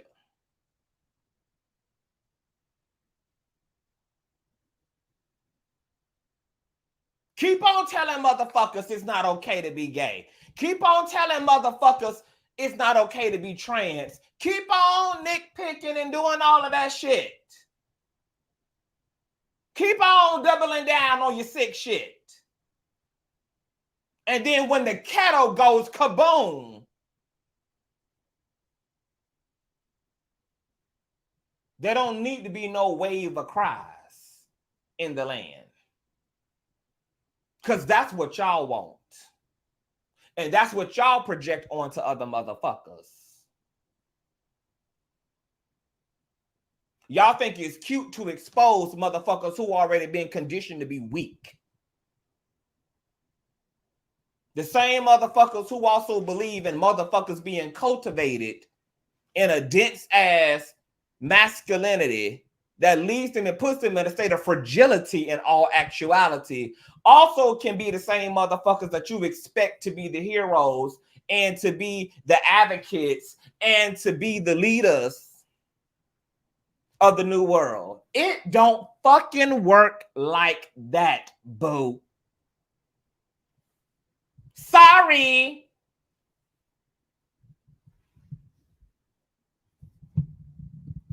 It don't fucking work that way.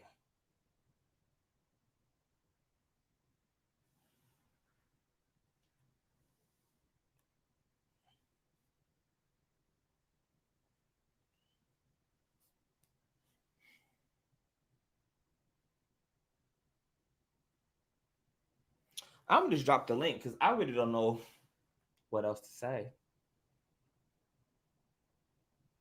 Keep thinking that boys shouldn't cry.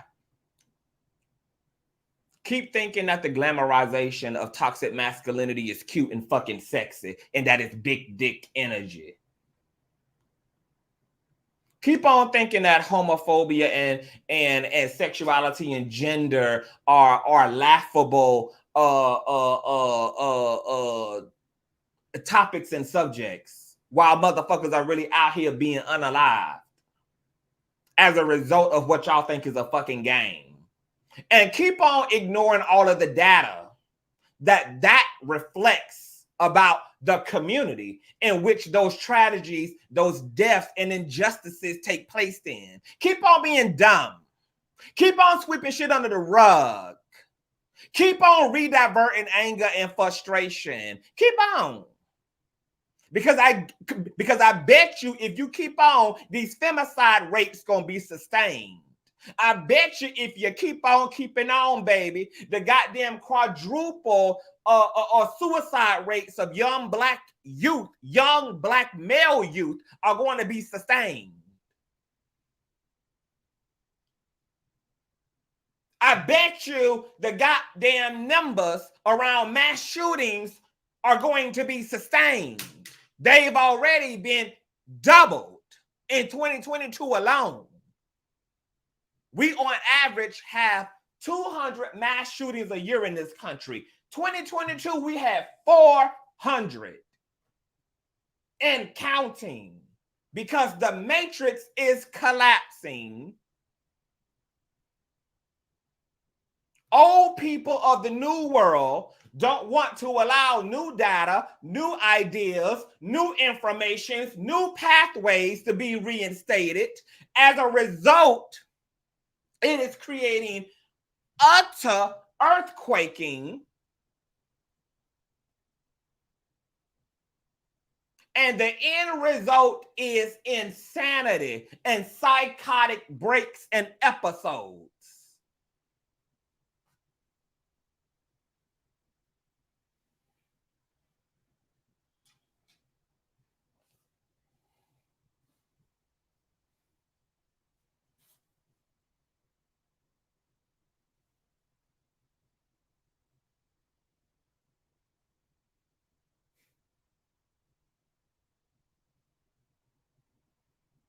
I can't tell you how watching the community constantly disregard the elixir and the antidote and the cure to these issues, and to willfully cast out the answers to the questions and the solutions to the problem.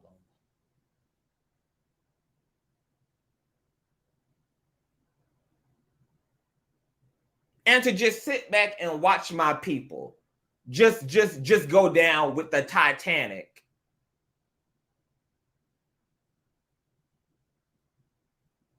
When the collision with the iceberg could have been completely avoided. And even though there's still time to save the ship, because it's not beyond repair, it's not beyond redemption, it's not beyond saving, it's not beyond course correcting, for my people to continue to insist on doing the very things that are causing the tip of the iceberg to breach the inner domains of the ship, ensuring that Titanic will not only go down, bitch, she will hit the bottom of the seabed floor.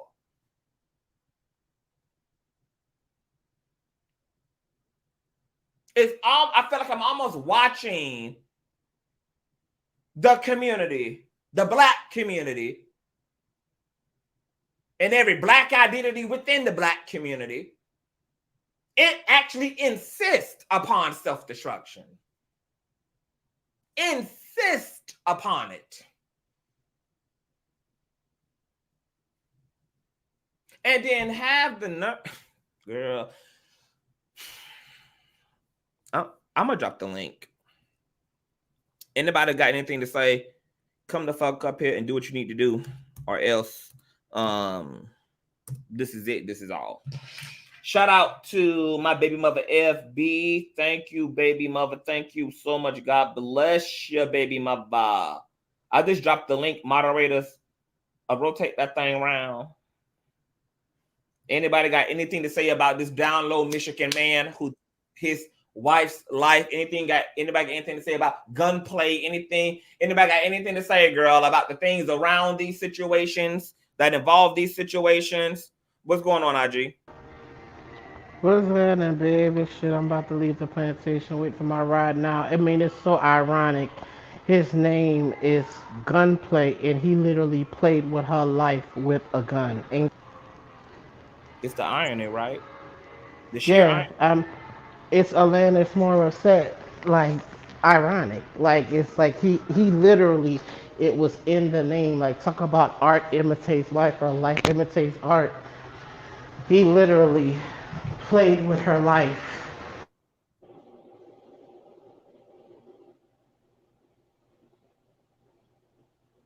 Can you hear me, IG? Hello? Can you hear me?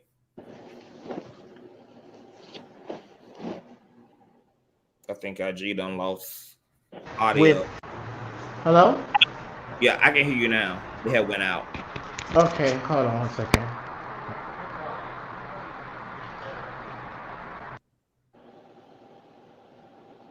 Thumbs up this video, you guys. Yes. Yeah, sorry about that.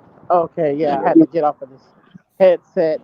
I don't know if I'm switching off the Wi-Fi, but yeah, situation is like we're always talking about what we need to do to fight against um, the community. Hello, yes, I'm good. And can you turn it down just a little bit? I'm just on the recording right quick. And I just thank you very much. I just find it so strange that when we was having all those conversations yesterday, that's the stuff I'm talking, like the socialization of toxic masculinity through gender is what we have to focus on regardless of our identities, our own intentions.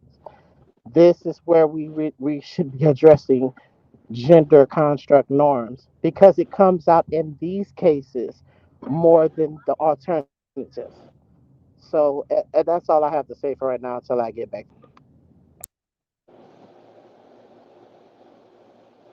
Okay.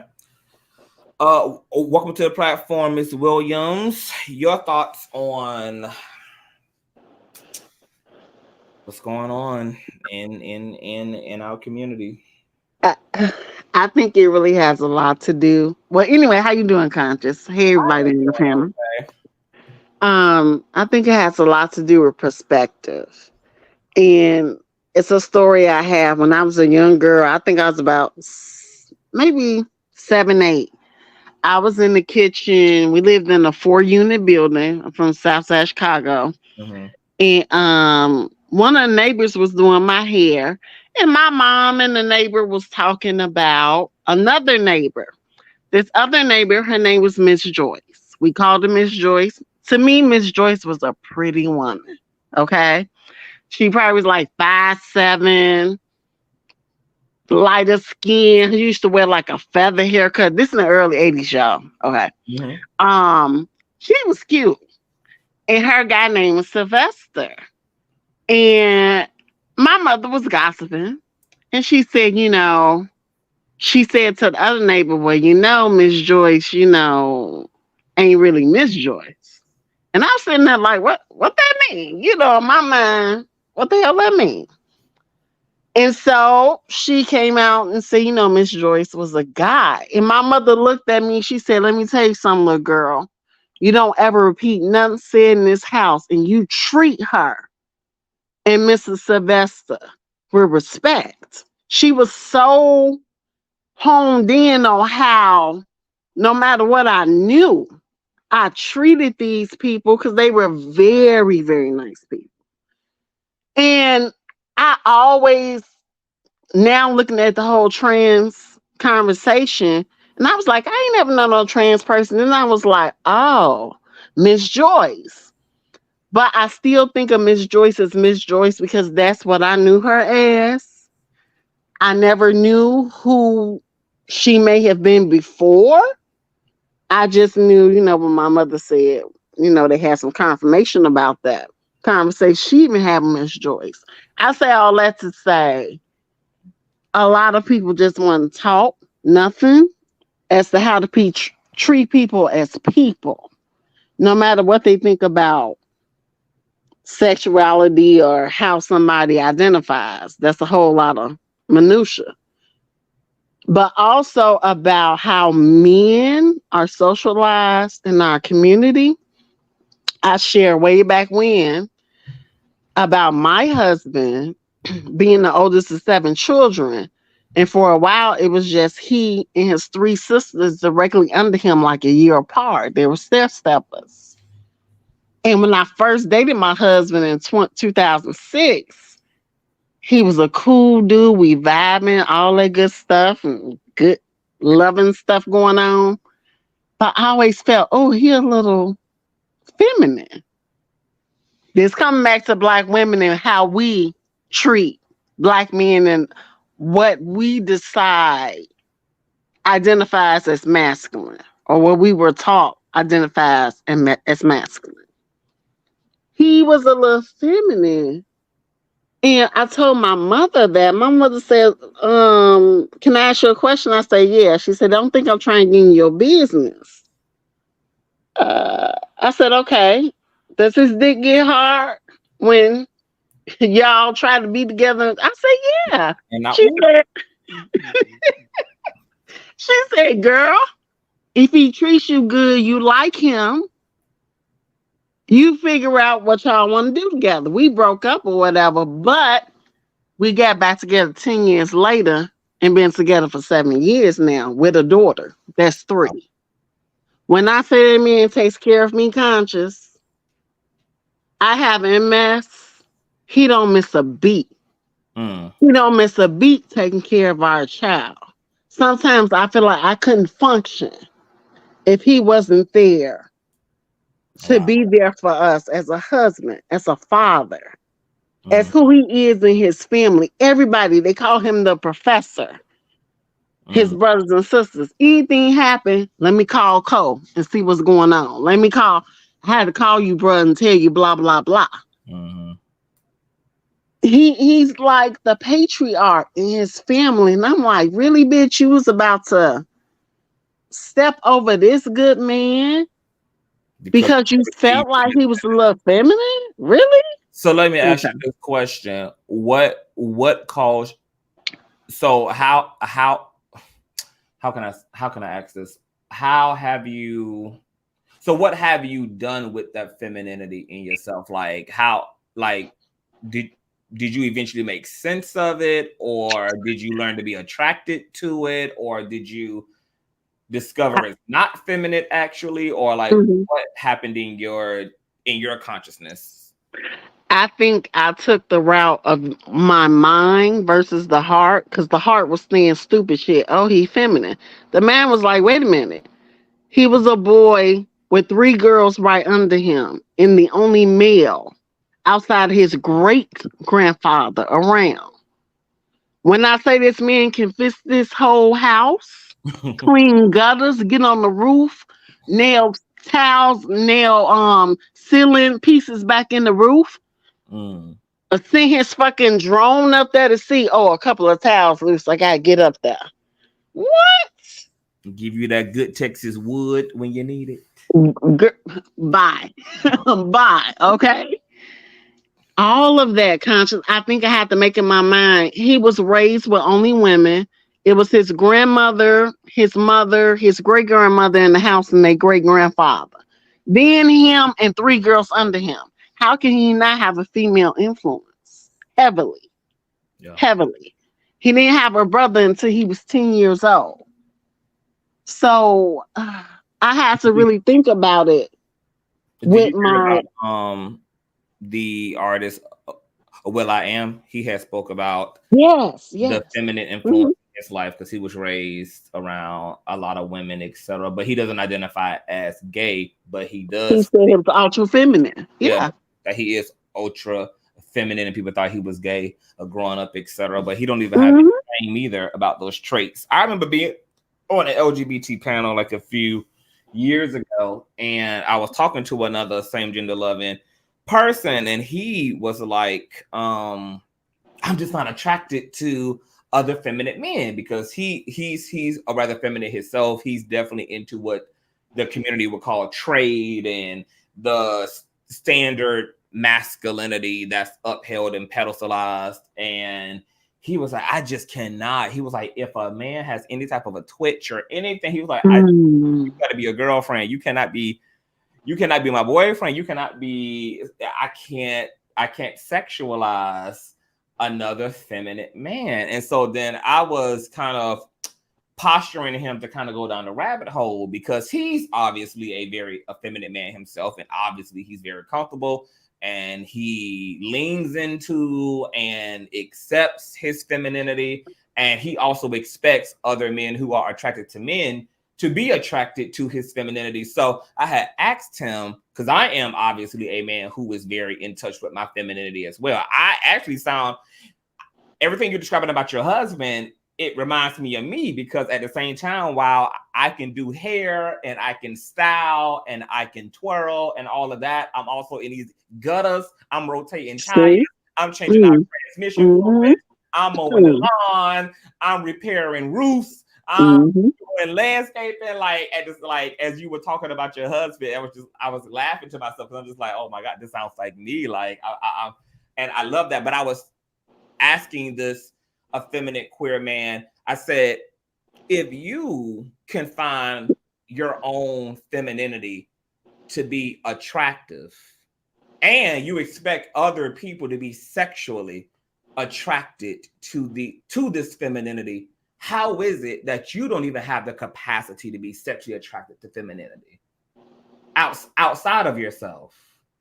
Like I think that you have to sit within that, and you have to really explore that, because there's a disconnect in you willing to see something that's beautiful in yourself that you can't find beautiful in someone else. Right. And I think that when we find these type of distortions and these type of kind of like, when we find these type of detachments, we, instead of just accepting them for what they are and then hiding behind the convenience of preference, or this is just how I am, and just being intellectually lazy, we should deepen that, because to your point, how many wonderful people in our lives have we been overlooking because of superficiality, because of substanceless attractions, and these gaps in friendships or these gaps in romantic ships could have been filled so much long ago had we had a different attitude and done the work and brought ourselves up to the code in terms of like reconciling these things the same way that you did. You actually, instead of just running with your kind of knee-jerk reaction, it was like, oh girl, he kind of feminine, girl. I can probably find something a bit more masculine that also can accomplish the same thing. And But conscious, I did. Got married to that nigga and then got divorced. and got divorced. And you did. Okay. But the fact that you double back around, and that man must have put you on an altar, baby, because he broke up. I need to talk to your husband. What type of witchcraft you did on your wife? Because, baby, that relationship dissolved and everything. But, you know, it's amazing that you still had like some type of a capacity to be like, let me reconsider. And then you talked to your mother, who gave you some insight, and then you gave it another shot. And it's clear that you obviously applied yourself. And then as a result, you are now here on this platform testifying to a man that you believe is obviously sent from above, who's completely competent and satisfying and fulfilling your expectations of a husband and a partner. And that is a fucking testimony, and it's a testament to the fact that we need to explore and analyze ourselves as well, and not be so trusting of that surface information, and not be so trusting of those surface knee-jerk reactions, because my God, there can be blessings lying ahead of all of that. I mean, I think that so God conscious. you is, have you ever talked with him about his perceivable effeminate traits? Like, have y'all ever had Yes. We've talked about it. And I told him some of the reasons we broke up the first time. And he was like, I never looked at it like that. He said, I can see how some things can be feminine. He said, well, fuck it. He said, I like women. He said, he does come from a family. If he was gay conscious, he will be greeted with open arms. That's what type of mother and stepfather he has. Okay. His brother next to him is very, you would think his brother is kind of like a Will.I.am, kind of dress, etc. You would think he had a white girl, but he got an old black girlfriend, you know, with bald hair like me. I just cut my hair, but anyway. His family would have accepted all of him. So he said, if I wanted to be gay, but we equating femininity to gay, right? He was like, if I wanted to be gay, it would be no problem. Right. He said that I am the way I am. It is what it is. Not only that, conscious, one more thing, and I'll let the rest of your panel go. Mhm. My oldest sister lost her husband during COVID. Oh, sorry to hear that. Thank you. But who she calling? Y'all coming over Friday? Hmm. Well, I got the barbecue grill ready because I know Corey don't like that seafood shit. And I gotta make him some stuff on the grill. Hmm. Excuse She protected that man at all costs, honey. She like, look, my you. sister got a good man. My sister Because she see got a he's good taking dad, honey. right, he's taking care of her baby sister who she's worried about. Yeah, that's And amazing. she gonna cherish that. Yeah, that's amazing. Yeah, well, wow.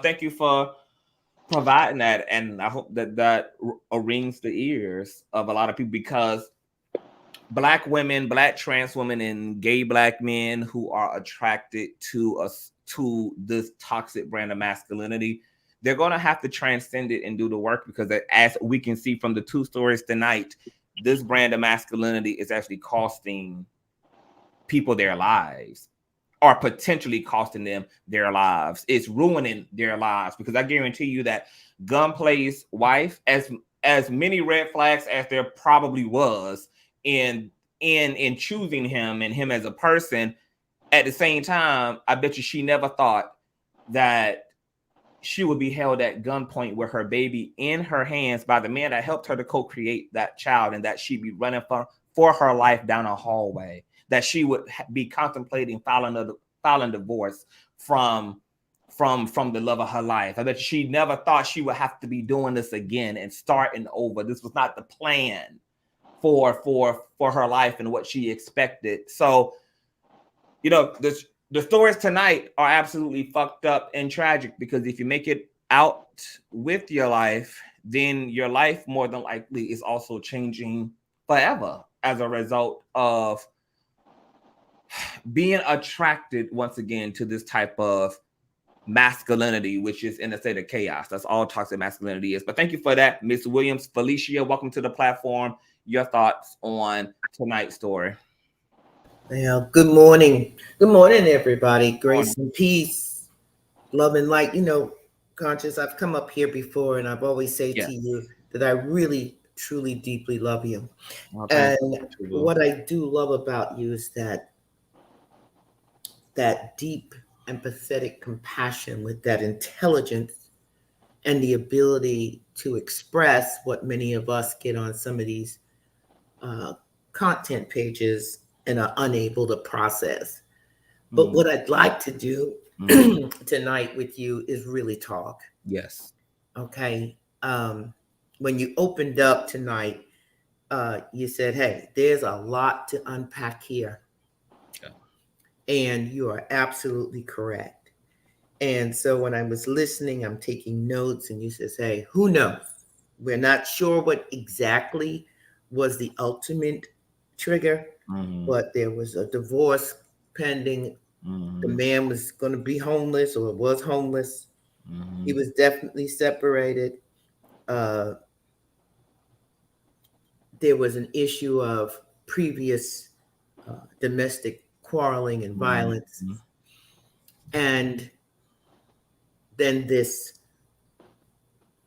event or situation, I don't even know what you would call it, that occurred with him and another human being who has no boundaries. Yeah. And that's when you speak about the community, what I believe I'm experiencing and seeing and hearing all too often is that the community has been overly sexualized, and they have always been out of bounds. Yeah. And that to me is how we continue to get to these places where we are overly saturated in judgment. Just too much damn judgment. We have very little facts. These aren't our husbands. These aren't our wives. They're not our children. And this person must have known that this husband, because you forgot to call him an adulterer as well, was married and was probably known to have outside relations. And they decided that they were going to destroy this woman, this wife. Yeah. And you say, yes, the community, this isn't a joke. It's not entertainment. I understand she has 3 beautiful children. Yep. They are now without their mother. And their father. Oh, he's the father of these children. Oh, I'm not because I'm assuming. I didn't think he was the father. I thought okay, he may not be the father. I was just well, I'm sure he probably was a stepfather figure then, since they were married, and so if they aren't biologically his, right, he probably was a father figure of some sort. Yeah, I truly believe that all of this is that we as a community, I can only talk about the East Coast here, the tri-state area, we are just consumed with judgment. And that judgment I have found personally started from when I was a very young child.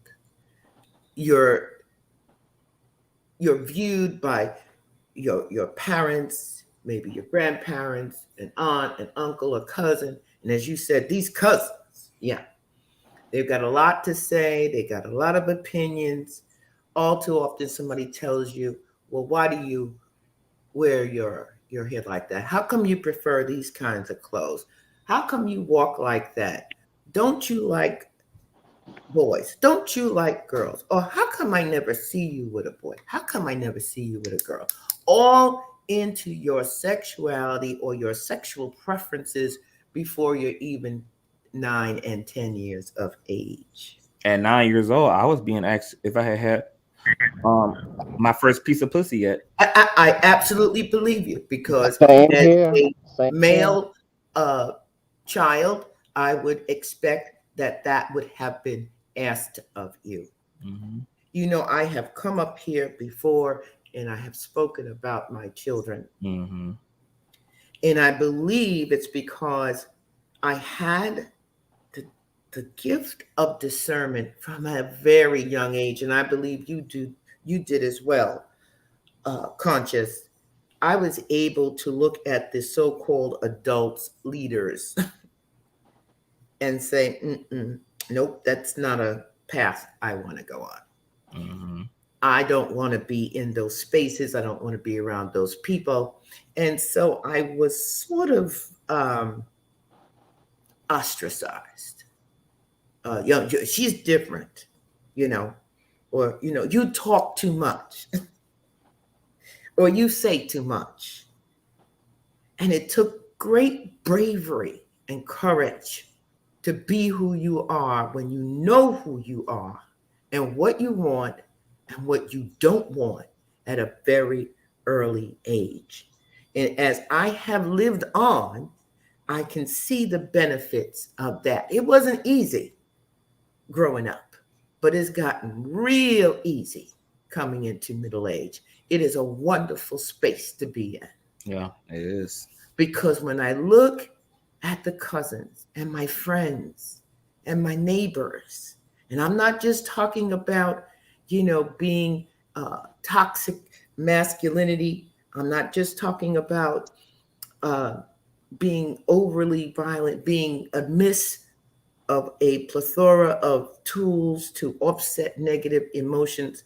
I'm talking about things like poverty and drug addiction and sex addiction and food addiction and lie addictions, and coming into spaces now where you're not absolutely able to manage them.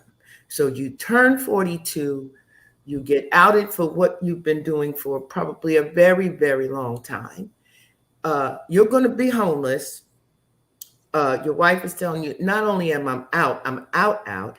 You mentioned something about, well, you don't know how his father, he may be perceiving him now, or the rest of the family, or things like that. And you have no tools in your repertoire to sit in your own space and handle your business. And this is what is happening across the Black community, all of America, where folks do not have tools. And so they are lashing out with weapons or violence or acid or whatever it is. Yeah. And I'm wondering, is that to the absence of the belief of a higher being?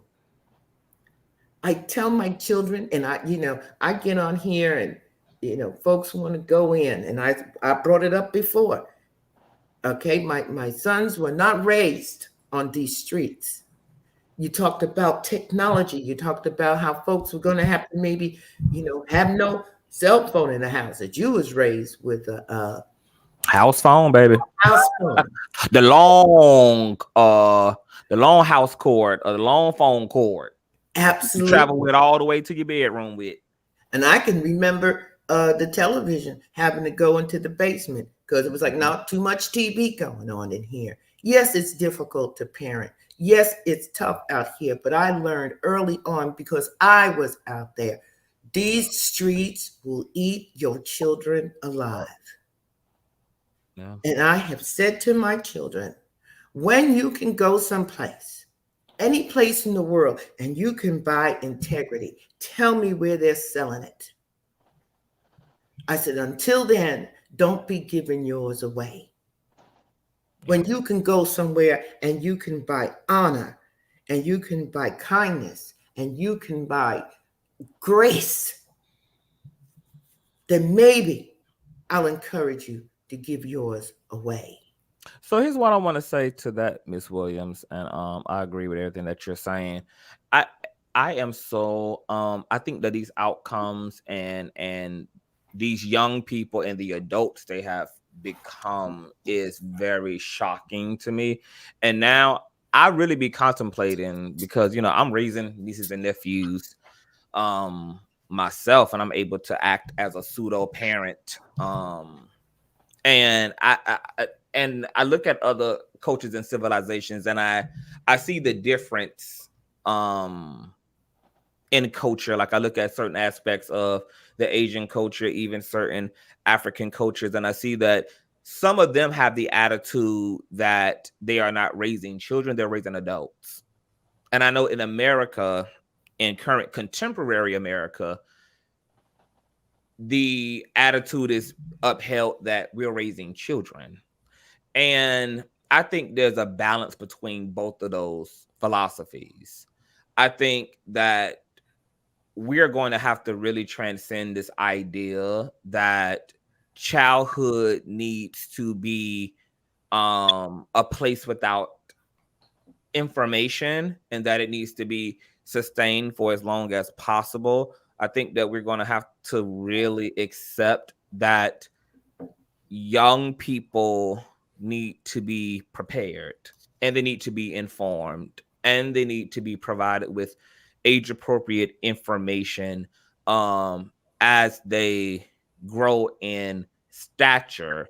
And every question that the young people in my life have, I give them a very age appropriate answer to. I don't co-op or hijacked information. I think, well, first of all, if they're asking you something, it means that for whatever reason they need to know. And for two, technology has sped up the maturity and the consciousness. It is speeding up young people's minds, which is why they know a lot more than we did at their ages. And they're more advanced in that way. So now it's actually just about like streaming that information to make sure that that information is being provided in a way that's appropriate and productive, and it's not just information just coming down the pipeline. And I know that a lot of parents are scared of that. They're scared of having an informed child, and maybe it's their own biases, maybe it's their own whatever it is, but it has never really made sense to me for kids to be without information. Like when I was growing up, my parents always encouraged me and my brother to, any questions y'all have, y'all ask. I don't care what it is. I don't care if you want to ask me and daddy anything. I don't want y'all to be afraid to ask questions. I don't want y'all to think anything is off the table. Like we were always encouraged to be inquisitive and to present questions, to present our curiosities, etc. And my parents were very adamant about providing information and just creating space for discord about whatever we needed discord about. So when we think about the ideas around the way that we even deal with children and we socialize kids, it's like being a kid is going to happen once, but you're going to be an adult forever. So why are we trying to keep kids, so-called kids, for as long as possible, especially minority children? Minority children can't even afford to be kids forever, because from the moment they come into this world, they're under attack. They have inherited a very out of whack system where they are being judged, where they are being analyzed for their race, for their gender, for whatever, etc. And I just think that it's interesting that people don't want their children to know anything when their children are in this world and have to be in this world and are going to be in this world until whenever they're not. Conscious, I'm listening, and first off, I firmly believe that children are to be loved and protected. I think the problem we have in the Black community is that that's what we say, but that's not what we do. And we expose through certain media, through music, through other friends, a phone conversation you're having with someone else and you're not using discretion. And then you don't give factual follow-up. So you leave it up to the child to kind of figure out what you were talking about. I've always found that taking moments when I am asked a question by one of my kids, even if it was one of those like, wow, I'm saying, okay, they've been exposed. So let me get some facts. Let me get out maybe a book that's not as maybe detailed, but age appropriate, as you say, to bring them into a place where they can have some understanding and they have a tool so that when they're either going back to school or maybe it was discussion that the teacher had or something like that, that they had something else to bring to the table other than what someone else or their peer was sharing with them. I believe you're going to do a great job with your niece and nephew because you're going to have honest conversation without judgment. It's the judgment, I believe, that is killing us. And we don't allow ourselves to just be in our own truth and let people be whoever they're going to be. Yeah. And I think, and I'll add to that, and then I want to get Rashonda in here, is that, and holding others accountable when we see that inappropriate response and behavior and being in the habit of actually sustaining those boundaries and sustaining that integrity amongst the community, whatever the community is, whether it's a neighborhood, whether it's a family, whether it's etc., a friendship group, because it's going to really take that. And I just really hate, we're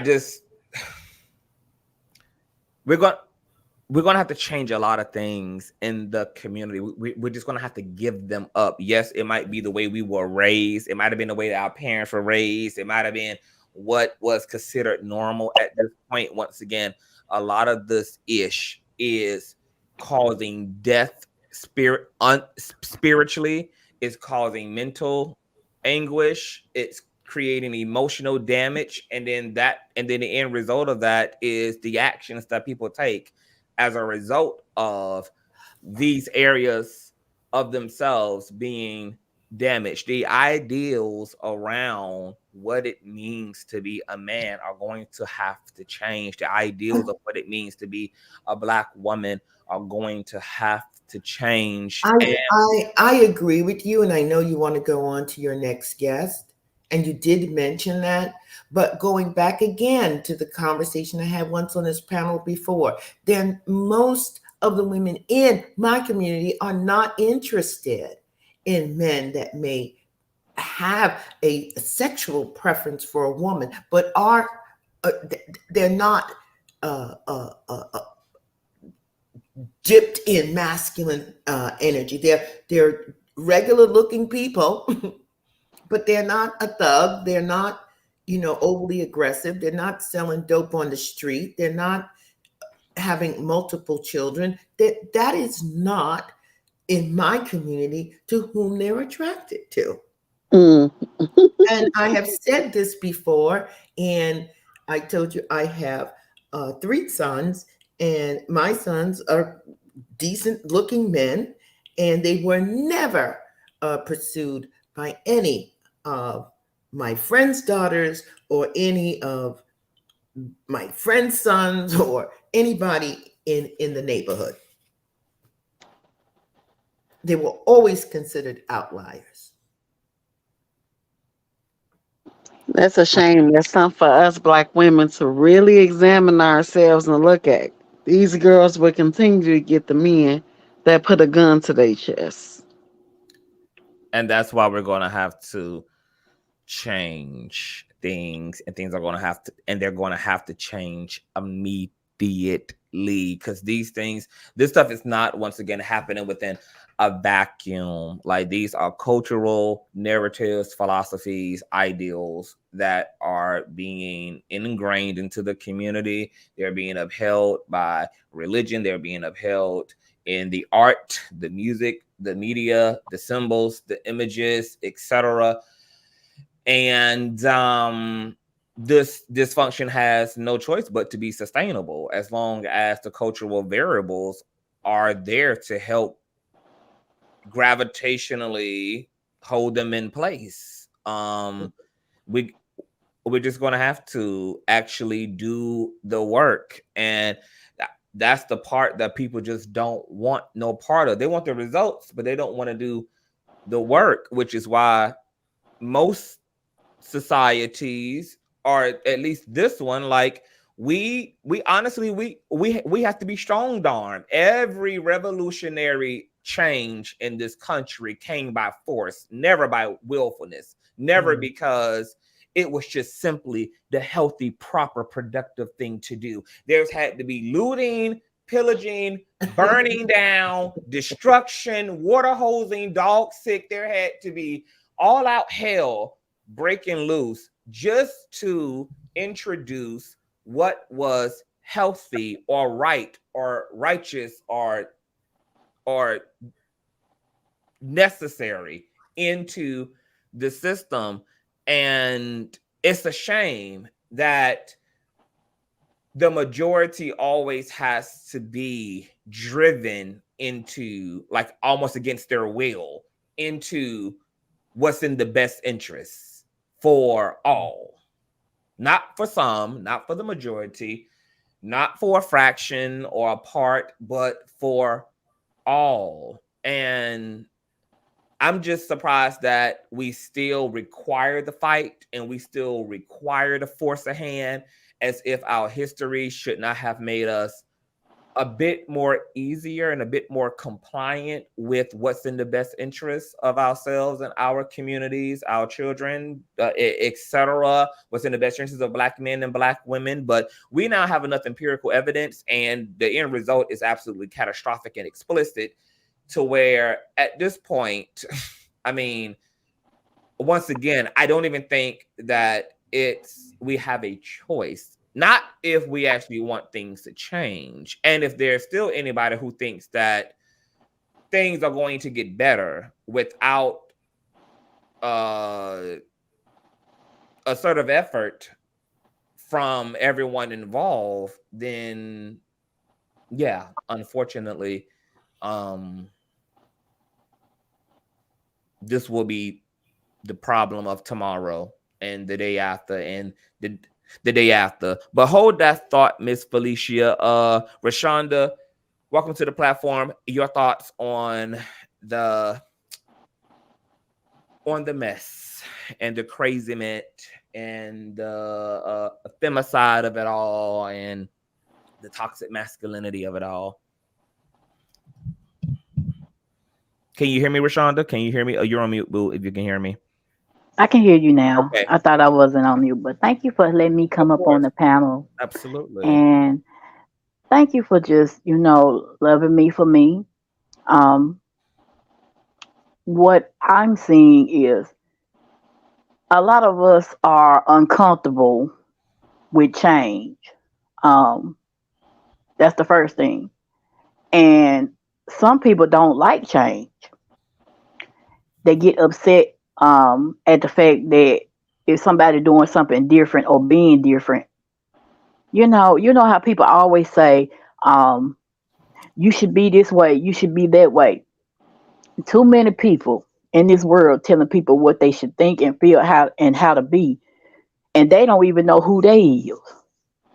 It's crazy. How can you tell somebody else how to live, be, or think when you don't even understand how you feel, what you think? And then a lot of it's dysfunction. We are so comfortable with being dysfunction. You don't never conscious. Have you ever seen somebody just love being in dysfunction? Absolutely. That would be damn near everybody. And it's like you don't never see. And then when it's positive changes or something good, you don't hardly see that. It's like people get mad that it's being, what can I say? There's positive going on.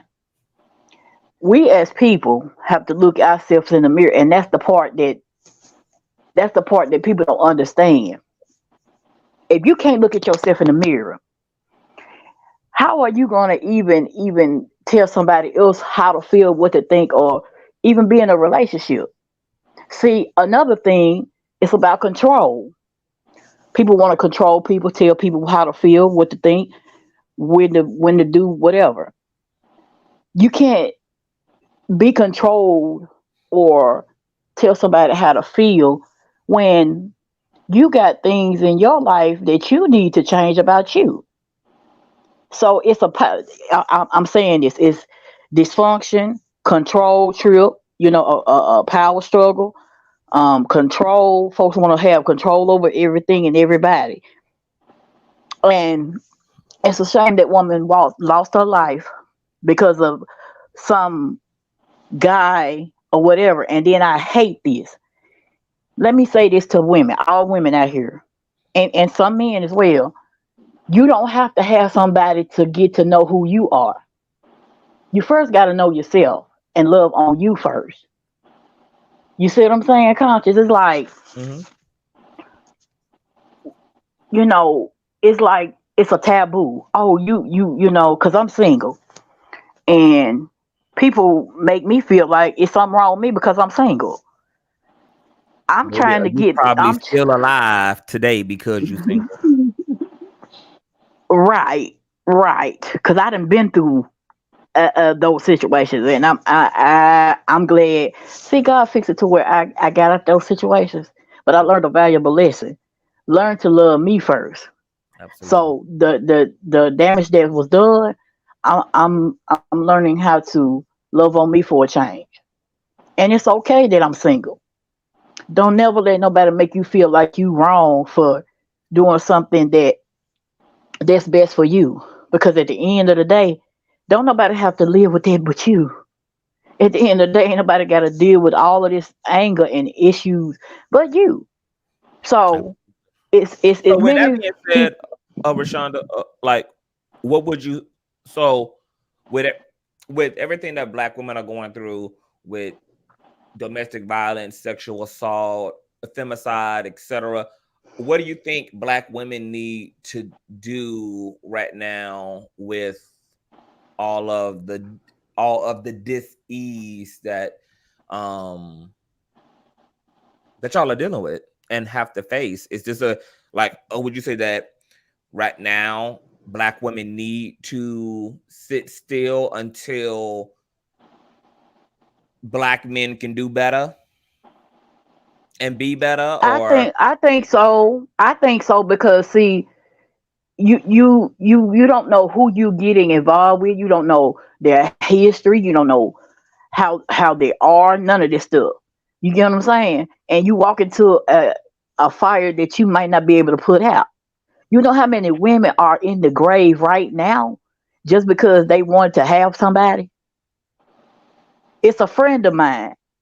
Her hubby shot her in the chest. She's in a wheelchair for the rest of her life. He unalived himself, and she's still here.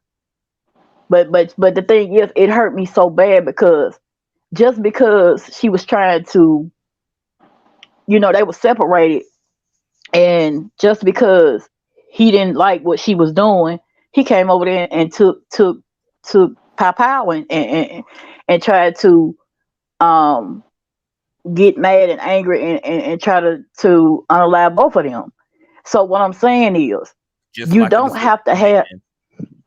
yeah, you don't have to have people just to be whole. You got to first be whole within yourself, and then pray to God to find you somebody that loves you Oh, enough to be there for you, love on you the right way.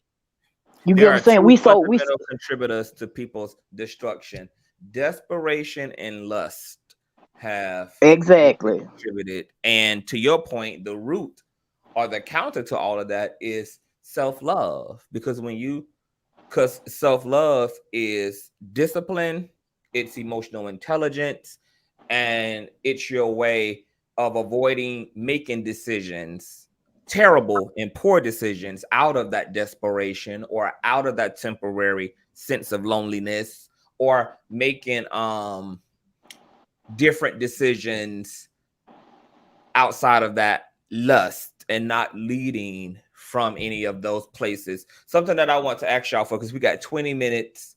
I can be here for another 20 minutes. I was listening to another female commentator, and she was speaking about the situation regarding Marcus, who is the DOWNLOW Michigan man who took the life of his wife. Is she was saying, I just don't understand how this woman didn't know. I just don't understand how she didn't know that her man was on the down low. And she was just like so convinced. She was like, I I I I want to believe that I will be able to know. I want to be I just want to believe that I would know if my man, I would know that. Like, just she had to know. And so my question to the panel is, do y'all believe that there is a objective way to identify a non-heterosexual man? That there's a objective way outside of No.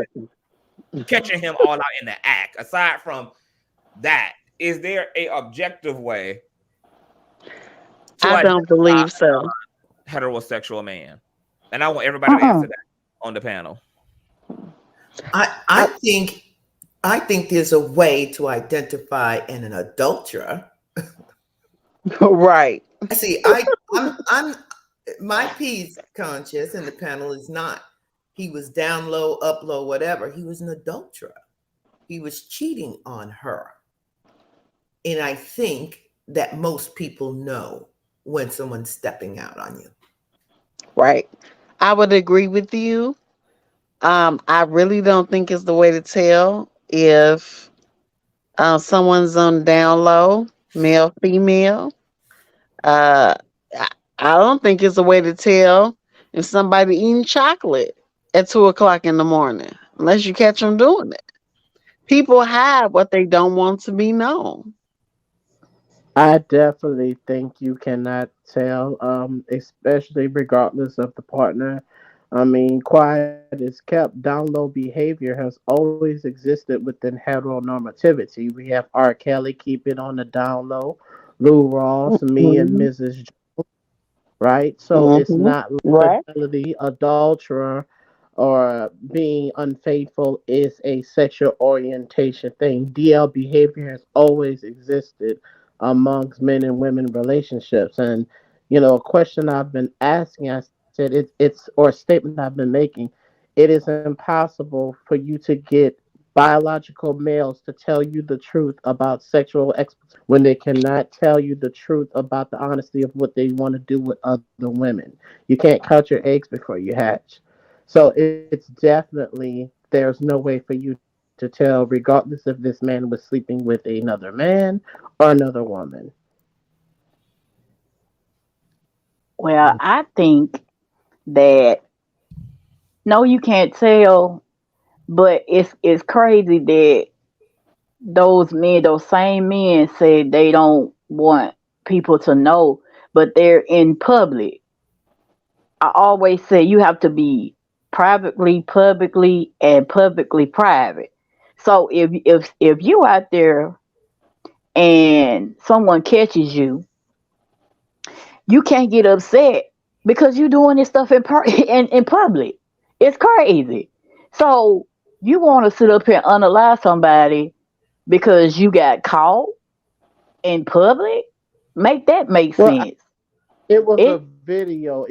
It was somebody within a group. They weren't, no, they were doing it on the down low. And someone took pictures of and put him on the group. It was something that he was doing in private.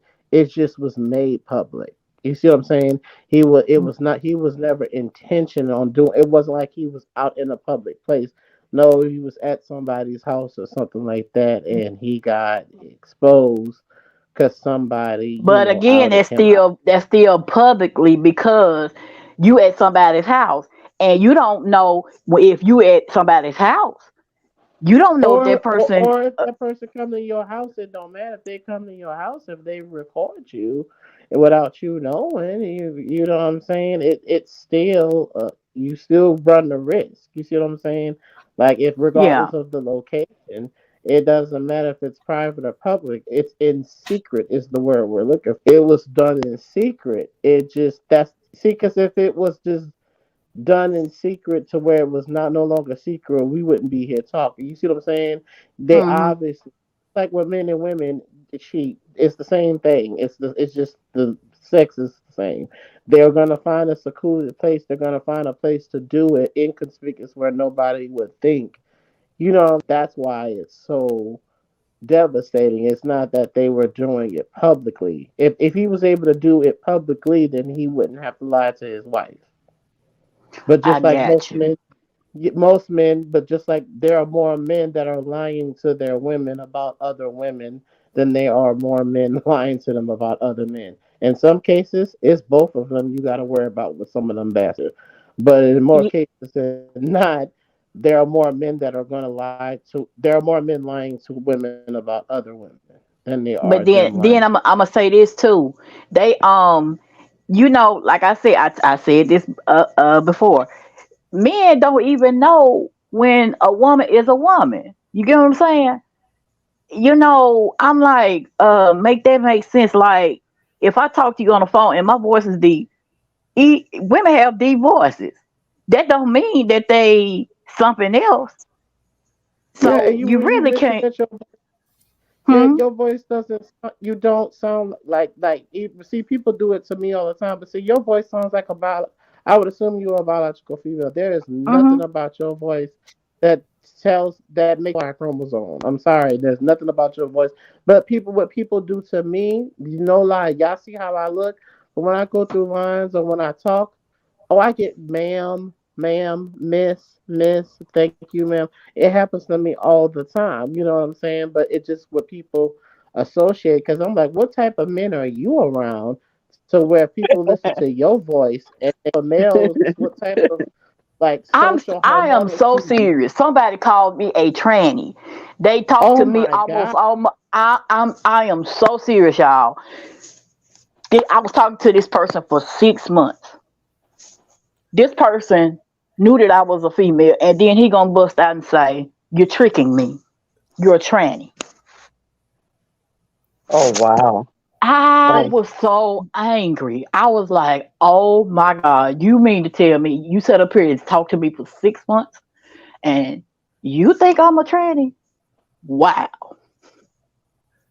Yeah, So like it. that's crazy.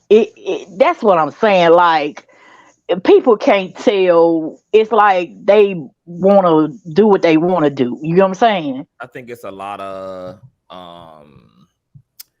very immature and very paranoid men out there now who are going to the extreme to your point, Rashonda, to identify or to distinguish biological females from trans women to the point that anything that they feel does not fit their ideal of what should be of a Woman. biological female, that they jump to that extreme, because there are some men who are so paranoid now that if if if a biological female had a larger feet size, oh, she's transgender. Or Mm-hmm. if she has, if her shoulders are too broad up, she's transgender. Or any, like, now, because there are some men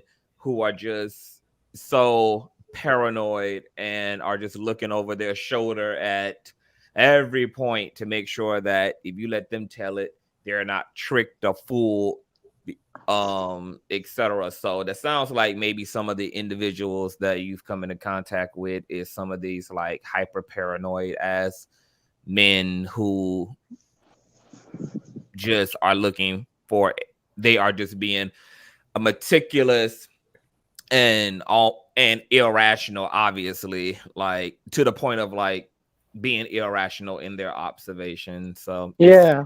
It wow. don't even make sense because I mean, you can look on my picture and tell that I'm a real female. I shouldn't have. This is what I'm saying, Kasha. I shouldn't have to justify me being a real woman. It doesn't make any sense.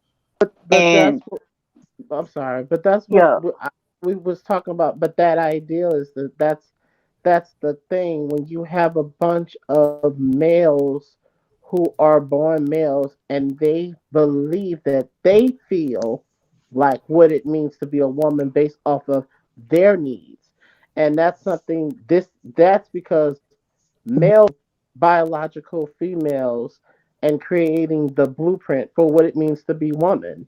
Their stupid ass ideal of what certain women that they want the archetype, they want the head voice Beckishas and Beckys, and they have socialized docile and feminine, soft speaking women with womanhood and with femaleness, Right. because Mm-hmm.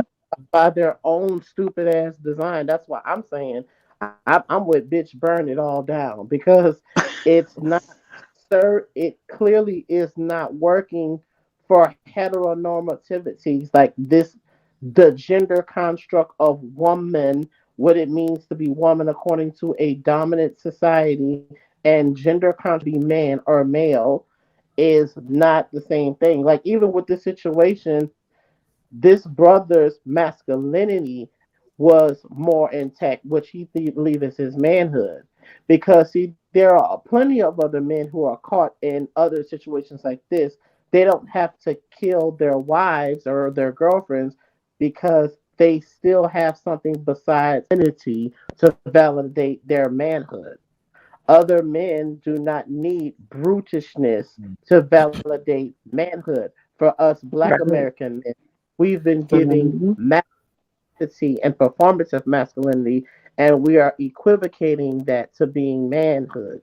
Because the stupid ass, what you got to look at is like, listen to Priscilla. There's called alexithymia, and it's something that a lot of males do show where they do not. Alexithymia is not a disease, but it's a condition of the mind where you cannot express the emotions within yourself or others.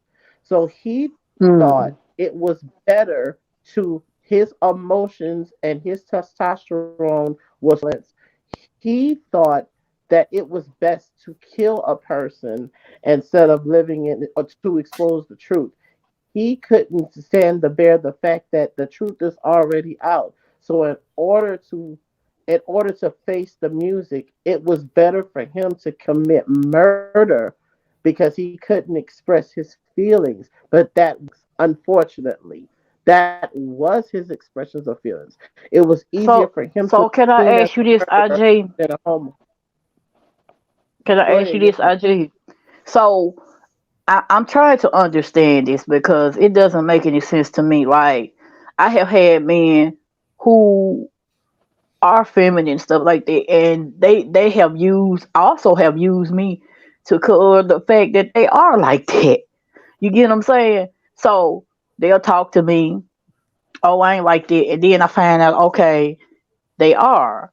So why is it? My question is to you, IG.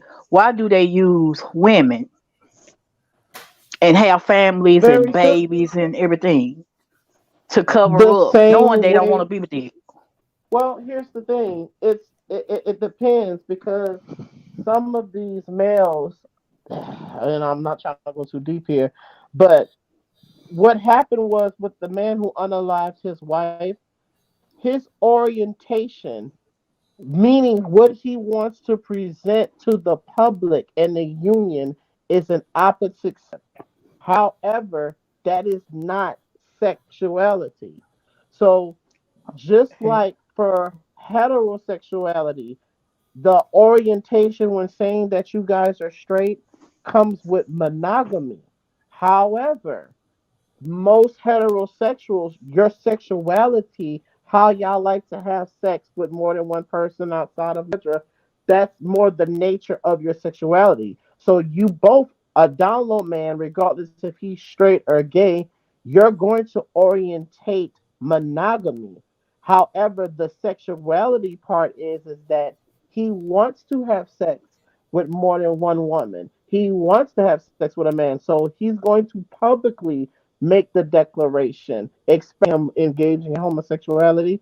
I mean, I'm not making an excuse for it, but that's why they call being a beard. It's easier because men are already using women. Men are already using women for their window dressers and this ID called patriarchy, to where they're putting you on these positions. So it's quite easy for him to do the same thing with homosexuality. The only difference is I don't like to say and not say, are these men only with women because they're using from a beard, or were they also sexually attracted to women but they also wanted to engage in sexuality with men. So it doesn't mean that just because every time a man is having sex with a man and not telling a woman that he doesn't enjoy sex with a woman to be with a woman in a public setting. He just don't want everybody else, just like he don't want his woman and everybody else in the community to know that he's married, but the pastor's married, but he's sleeping with the organist and the choir director. Just like the pastor's married, he don't want you to know he's with Sister Mary after offering time. It's the same. They're going to, regardless of who they are doing this with, they're going to use females because the way that y'all have been socialized as the cover up. Y'all make them look good in the Wow. standard because yeah, that's what males do. That's free game, baby. That's what they do. And that's why I'm against the socialization of more of these things because it puts y'all at a very much take advantage of. It just is what it is. But Also don't I'd you want to like think to that's ask. dishonest? I also I I got a want to quick add. question. I want to know what's going to Hold on for a minute, happen. Felicia. I Uh want to huh. add to that super quick.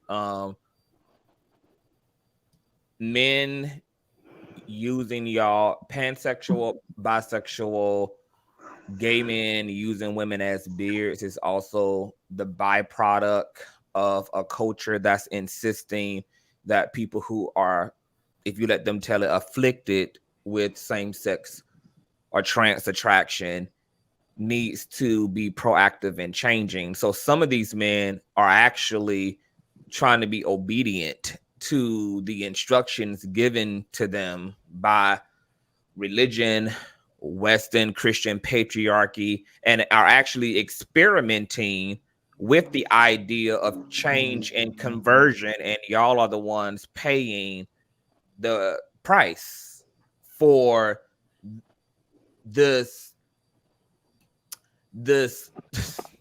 Mm-hmm. for this social Experiment. for this form of healing, which is why,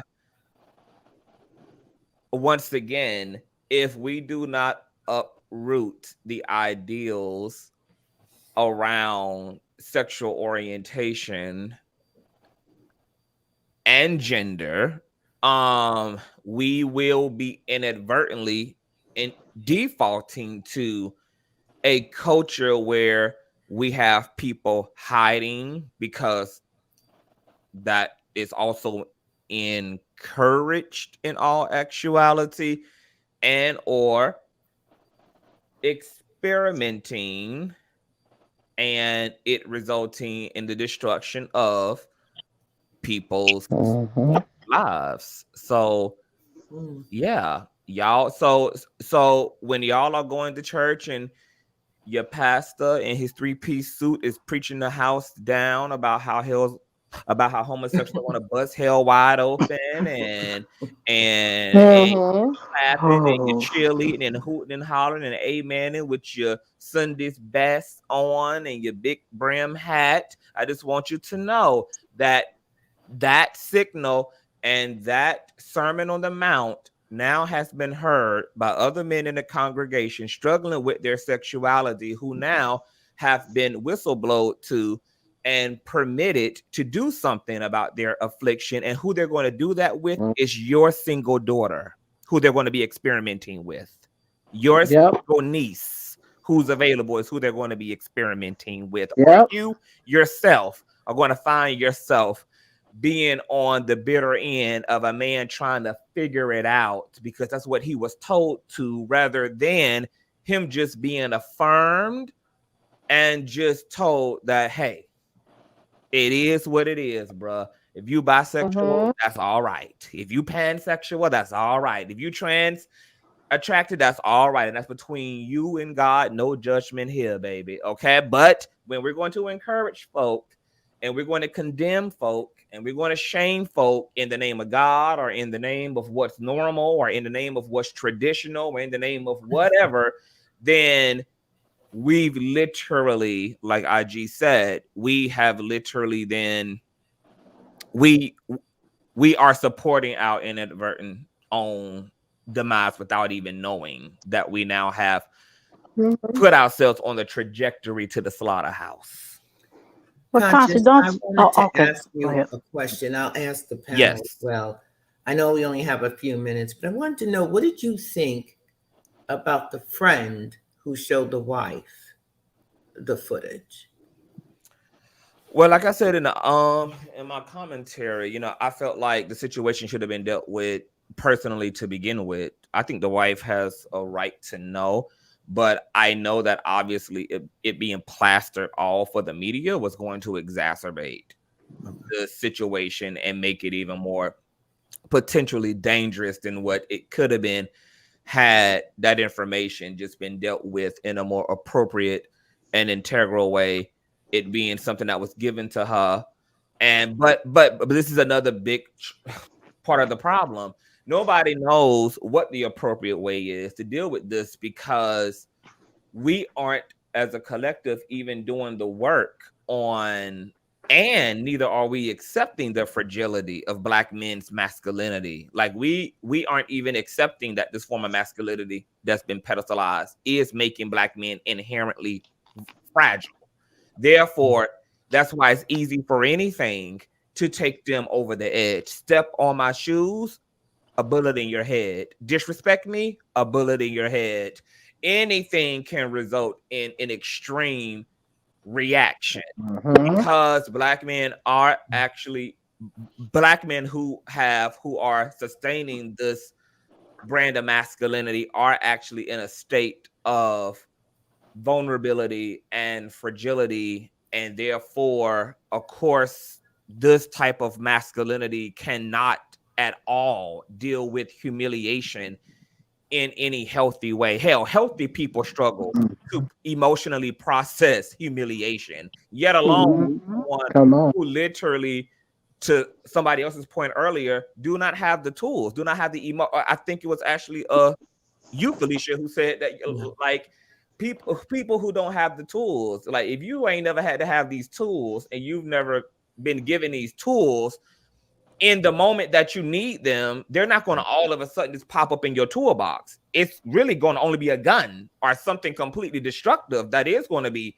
in your toolbox that you're going to lean for. But all of a sudden, the wrench and the screwdriver and this diversity of utility is not going to be accessible to you magically in the moment that you need those things, which is why once again we're always talking about sociology on this platform and talking about the way that societies become societies, the way that communities become communities, and the ideals that create these man-made structures that become and feel objective to us, but are not actually, in fact, real. They are just ideals that are being collectively agreed upon, and they're being reinforced by the majority, which is then what's turned into what's called normal, and that becomes the script, that becomes the operating script that all the actors on the stage are adhering to. So I think that I wish it would have been dealt with behind the scenes. I wish that it had not been plastered all over a page that was designed to so-called put people on blast, to expose folk, because you can't do that with black men. You can't do that with black men. It's going more than likely to result in something cataclysmic. It's going to result in something apocalyptic. Black men don't have the emotional tools to deal with they unfortunately they don't have the tools to deal with the consequences of their own actions. And if you want to make it out alive, then we all have to be more strategic. So I'm upset at I know, and I know that the design of a page like this was probably designed with good intent in mind. It was probably designed to help people with their sleazy, cheating ass, no good, untruth telling, no integrity having ass partners, etc. So the page was probably designed in some way, shape, or form with a positive intent, to help other people to maybe discover things that their dumbass partners would not divulge to them otherwise. But once again, when we don't really read the room and we're not really assessing the culture and we're not taking a deeper look at what's going on, then our methods trying to remedy things, no matter how well intended they are, as the scriptures say, good intent can pave the way to hell. Nonetheless, well intended anything is, if we're not making proper assessments and taking into consideration the variables at work, then the things that we've put in place that are birthed out of being well-meaning can still nonetheless end up with devastating results. And that's what unfortunately happened here. Yeah, it's like I'm sorry, okay. Rashada. You if you want to speak, you can. I'll just wait. No, I was just I wanted to ask what's is his name, Iggy? If this IG the person who released that video, are they going to get charged with a crime? Hell no. No. No, unfortunately, there is no crime And I mean, Well, it might be honestly, able to fall within revenge porn because apparently it was a video, and it was a video of the of them in the act of. Correct. So I don't. Maybe there's something there for that, but then again, it would probably have to be he himself who would have to press charges, and at this point, he's probably want to stay absolutely far away from this yeah, how is he narrative. gonna do a civil suit while he's in the middle of a criminal case? Yeah, he. You know, he's Well, he has bigger fish to be able to be going. legally, it may be helpful because if you say it was a crime of passion or something like that, and you bring in the person who I don't know the detail of how this person got this footage. This may have been an ongoing relationship or whatever, and then that person gets charged. It may very well lower the charges against you, and the time you're going to have to be behind bars. Oh, well, I don't think he deserves a lower sentence. I mean, as much as I understand, some of the other things at work, and I understand that this didn't happen in a vacuum. At the end of the day, he had no at the end of the day, he had no right to gun his wife down.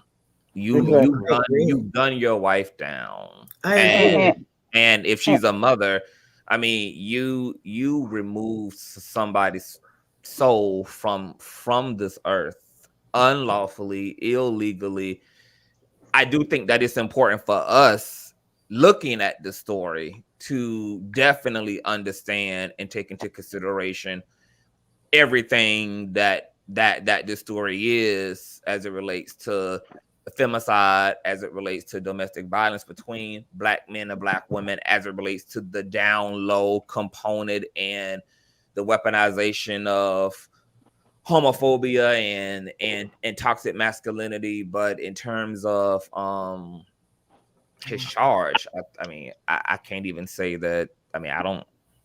But Conscious, do you think that he felt like he was entitled? Because oh, of course he did. I mean, everything about what he did, scream. I meant what I did. I did what I did. He literally he hunted this woman down.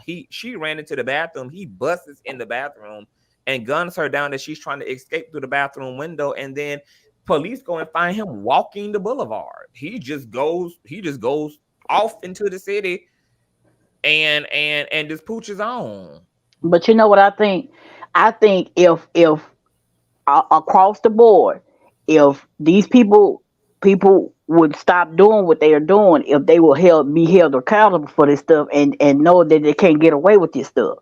See, we picking and choosing who. I think Oh, that's I'm where sorry. the community. I think that's where the community comes into play, which is why I was saying everything that I was saying before I had opened up the panel. Mm-hmm. That this is also a call to action on the community's behalf. That there are certain things because, like, unfortunately, homophobia is not illegal. It can be argued to be unethical and immoral, but it's not illegal. So these are going to have to be areas that we create systems to counteract and to deal with, etc. And if we don't, these are going to be the things that can once again inflame an already bad situation. This man, like, she was already struggling with this man and violence and separation and all the things that led to them being separated to begin with. And then it was just compounded with the selling of the house, the filing for divorce, and then the discovery of this other information. Mm-hmm. And it just aided and abetted in that. I would, in an ideal world, and maybe that is something to fight for, I think that, yeah, there need to be there, if there probably was more severe consequences and these things were actionable, it probably would create a level of defense and a barrier and accountability and a check and balance system But until then, we we we we can see the devastating outcomes of the way that we are going about dealing with the things that we're dealing with. And not only that, conscious, I want to say this too. Be careful who you have children with, women. Learn how to pick and choose, and learn how to actually sit down and have a conversation. Because if you take sex out of the picture, what will you have with that person? You see what I'm saying, conscious? It's like we get so consumed with lust, we thinking it's love, and then we end up in these bad situations and we get hurt. And then we also have the issue of people being great liars. That People too. Yeah, are customer also, service. Like people customer are service also representative. very good at sustaining another person's expectations until they can't sustain that role or that lie anymore, and then the truth rears its ugly head, which is why I always say that people should date for as long as possible. And it's not really the length of time that's important, it's more so about just giving yourself the opportunity to see a person under various type of circumstances. You don't want to just make decisions based upon seeing this person always happy, seeing them under ideal circumstances. You also want to make sure you see how this motherfucker act when shit ain't going right, when they ain't got money, when Mm-hmm. their patience is being tried and tested, when like you want to make all those observations, and you want to, and ultimately there isn't enough observations, right, that we can make to necessarily see it all and to make a absolute uh to come to absolute conclusion. But the more time that you take and the more you just give yourself the opportunity to see how people move, it'll just better inform you about where that person needs to fall in your life if you are considering them for romantic interests, even on a sexual level as well. Because this lust is so bad that you almost have to have the exact same high standards just to have a one night stand with someone. People have lost their minds over being pussy whooped. People have Mm-hmm. mind over getting some good dick. Crimes of passions have been committed just out of good sex and all of that. So we really are living in parallel times, and we do need to raise the bar for ourselves because people are dangerous. People have been unhinged. We have to take into consideration that we survived the pandemic and that there has been a lot that happened to people mentally. There has been a lot that has there's a lot of mental and psychological damage that was done to Americans that has not been accounted for, that has not been healed properly. People lost their homes, people lost their jobs, people lost people they loved. You have that compounded with the internet and all this accessibility and proximity.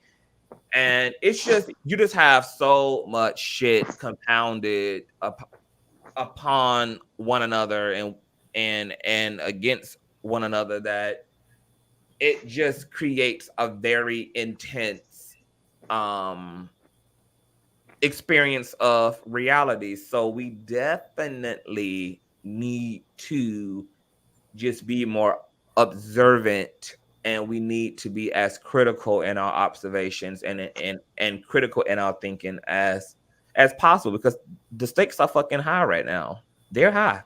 The stakes are very high. This is no time to be And then lazy. it's hard to choose too when everybody is giving you their customer. It's very hard to choose when people are giving you their 1-800 persona. Like Mm-hmm. it's because I don't like just putting all the blame. I'm not saying you are, but just telling women to choose better. It's like, well, what you want me Who's to saying that? choose from the less, huh? Who's saying that? Well, no, I'm saying well, for people to choose better. Because It's I like, prefer a woman not to choose at all at this point. I don't even think that it's worth yeah, it. but Period. no, but I'm just saying, like, what the system saying with choose. I get it to a certain degree, but it's like it's hard to tell. It's hard to tell, especially females. It's like you can vet if you're vetting It only could fake, go but so far.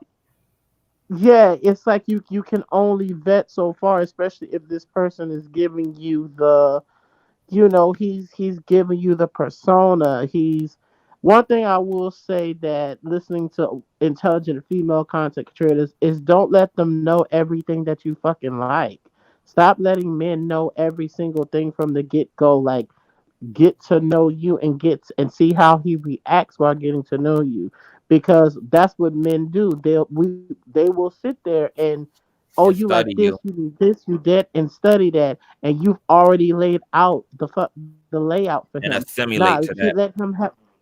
Yes, let him explore the motherfucking layout, and that way, because if he explored the layout, he gets to know you instead of already building a profile for you. Because of course he's going to present what you find desirable, but if you tell him or you put it out there, obviously he's going to exploit that. So I would say is that be your be your authentic self, but don't just put it all out at the beginning, because unfortunately that is what could be used to manipulate you as women. You know something, IG? What I do, I'm gonna tell you something. I have a conversation with a person on the phone, and I feel like this: if a person disrespects you over the phone, they gonna do that to you in person. If they can't be real with you over the phone, they'll do it over there. You know how many people I have literally caught in a lie over the phone? So get to know people. We don't have conversations over the phone no more. We always doing it through text. And how you gonna know how a person really is through text? I'm gonna tell y'all this Yeah, too. but I don't shit. But I The know some lying single-handed bastards decider on the on my phone. end is ego. I'm gonna be honest. Don't if you observe ego in a man, um, yeah, like you probably should keep it moving. A person with a ego has the capacity to personify all of those traits that you probably find detestable. Selfishness, possessiveness, entitlement, self-righteousness, etc. Like really that ego, and if you just look for that ego, the less ego you see, the better. The more ego that you see, the more concerned you should be, and Mm. the more observant you should be, and the more protective of yourself that you should be. The more ego, guard yourself. Less the ego, unguard yourself. But I think that ego is an important trait because it's really the single characteristic that kind of gives birth to all the other terrible qualities. And then conscious, there's some people that think they God's gift to women and men. Somebody actually And told that's me this. ego. And that's ego. I'm See, like, that's wow. ego. And that's ego. Like overinflated sense of self, overinflated sense of importance. All of that is ego. Like the ego is like the womb to all the other terrible traits. It's a it's What? like the active wound. It's the wound in action, and it gives birth to all the other shit. What's the Wow. name of that white boy singer? It's a someone. He said, "If you like the way you look that much, baby, you should go and fuck yourself. I If love that you are song. so self-centered, yeah, if you are so self-centered within yourself and you think you the best thing going, then baby, you should be by yourself. And hey, within energy, that should be some way that you should feel about yourself. If you see another person is so more into themselves than you, then perhaps you should take that energy. They don't need anything else to boost their self-esteem booster. No, baby, they got it all. Go ahead and redistribute that same energy and self-love into yourself. Because Obviously, this motherfucker got steam for you to be wasting your self esteem on him or her. Obviously, they got too much. So like I just when I see the way of the entitlement. And then this is the type of shit conscious when I look at this. It's like, okay, we have all this vitriol, like black men within our community, but see, like there, so far as this violence and type of stuff that happens to black women, we're not setting up. Where are all the men who are talking about the community? Where was the village of all of these other men who say that they are just completely heterosexual and love women? Where are they to protect once this was involved? That this man who was, in same sex, where was that protection for her when she was in a situation with a male who was being violent toward her, and he was known for him to be homosexual? Where was that protection? Like that's why I call the bluff and the bullshit for most of these men who only can come together and beat their chest when it's time to jump a gay nigga. But when it comes other form of male on male brutality, an openly gay person. But when it comes to their down low friends, when it comes to their degeneracy towards women, that same wind is knocked out their sails. They cannot come on cold. They can only come on cold to talk about some openly gay shit. But this shit right here, they're not there to protect against these situations happen within proximity to them. It's really so frustrating. And then I really be like, damn. I said, this is the shit. Y'all worrying about a bitch and a nigga in some fucking heels. This is the shit I feel ashamed of. This is the image Exactly. that I have to face as a black male that I'm like, fuck, this makes me ashamed of men's and males fucking the shit where this is why the Hispanic lady, despite me being who I am, but because of the pathology and behaviors of masculine presenting black males, when she saw my big burly ass, she was afraid of me. So, and I can't sit up here and be like, well, damn, I might not have done nothing to you, but well, look at the social relations of the men who look like you. This is the shit that I'd be so fucking pissed off with the community. We weren't about this type of respectability politics, but when it comes to this, oh no, we're not concerned with. Nah, not we And not concerned with it. this is exactly why One Love was. This is exactly why she snapped last night when she said Uh-huh. that when she was addressing women's community, and she said, "Y'all want to quantify these, like almost this unsubstantiated fear of trans women." Just because trans women's origins are biologically male, but y'all don't even have the same heat and smoke for males who identify as males and have centuries and decades of documented actual Come violence on. Come on. against women's community. Y'all want to procreate with these niggas, marry these niggas, fuck these niggas, roll around in the sack with these niggas, be hired by these niggas, live next door to these niggas, Come and then around your got the nerve children with. to have all this heat and to act like trans women are who y'all should be afraid of just because they origins are male, but y'all don't have no real actual smoke and no congressional hearing for men's community whose actual history of genocide and femicide unto female bodies is actually literally world history. And y'all sitting here choosing men but want to isolate trans women from women's But spaces, conscious, can I ask you make this? it make sense. Can I ask you this, conscious? I never understood this. The men that hurt women or beat on women, talk negative about women, why do they do that to women but not to men?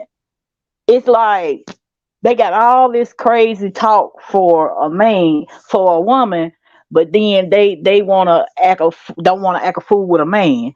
It's Well, I like, don't know if I would necessarily agree with that over Shauna, because these men are taking men out too. Like like Okay. it's a whole. I mean, a men They dying, killing black y'all women every 5.5. dying, Shit.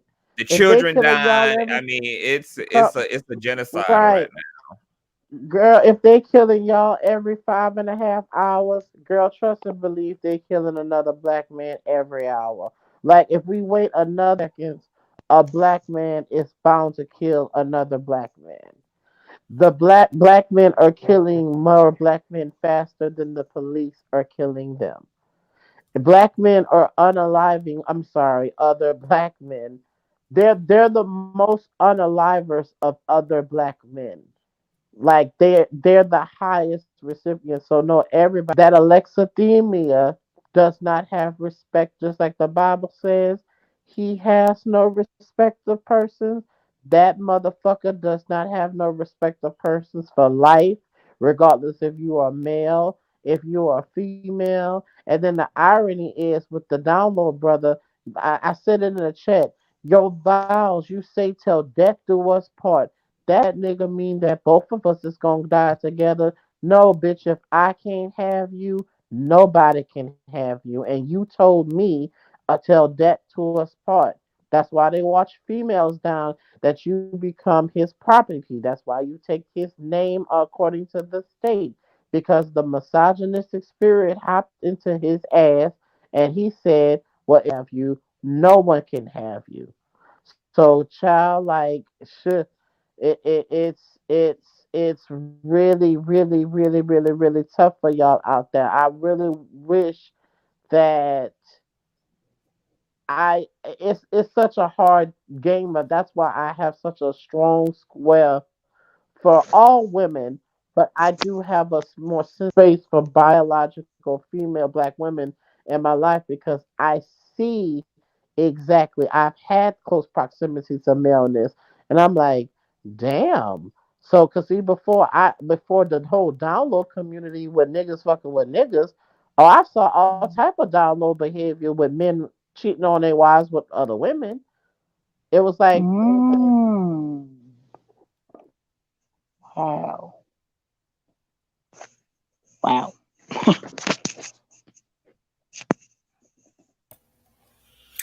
Well, I'm but going to I'm about bid to go to everybody sleep, good y'all. night. Y'all have a good night. Thank you, Yeah, I'm about Conscious, to say for the same having me thing. up. Thank you for being here, Felicia, and good And night it's to you, boo. okay. I'm reading something here right now. In 2022, one in every 67 black men ages to 18 to 24 in Philly were unalived or injured in gun homicides or shootings. In Rochester, New York, it was 1 in 50 young black men. In Cincinnati, it was 1 in 44 young black men. The vast majority of shootings in these cities and in similar communities across the country are perpetuated by a very small number of people, but the impacts of this violence are felt across entire communities, contributing to generations of trauma and collective grief that have disproportionately affected black people, etc.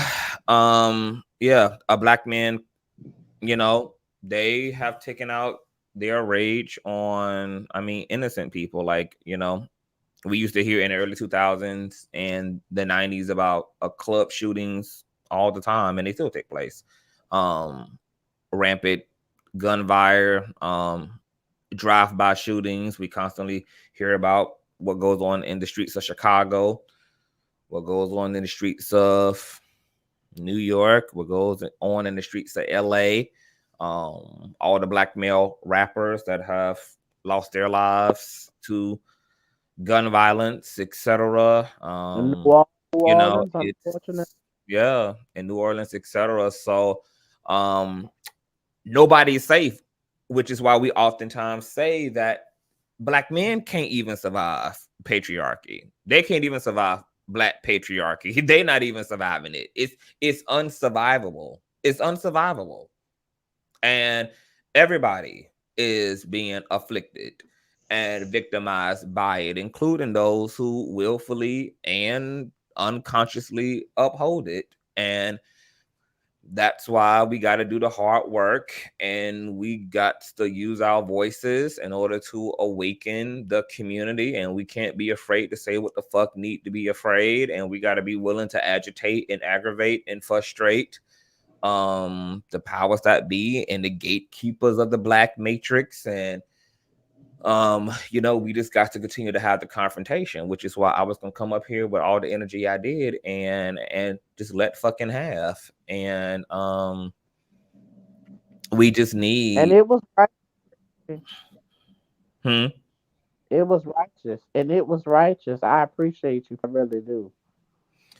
It's I we got to change. Just got to change. I got to get out of here though, and I want to thank y'all for coming up.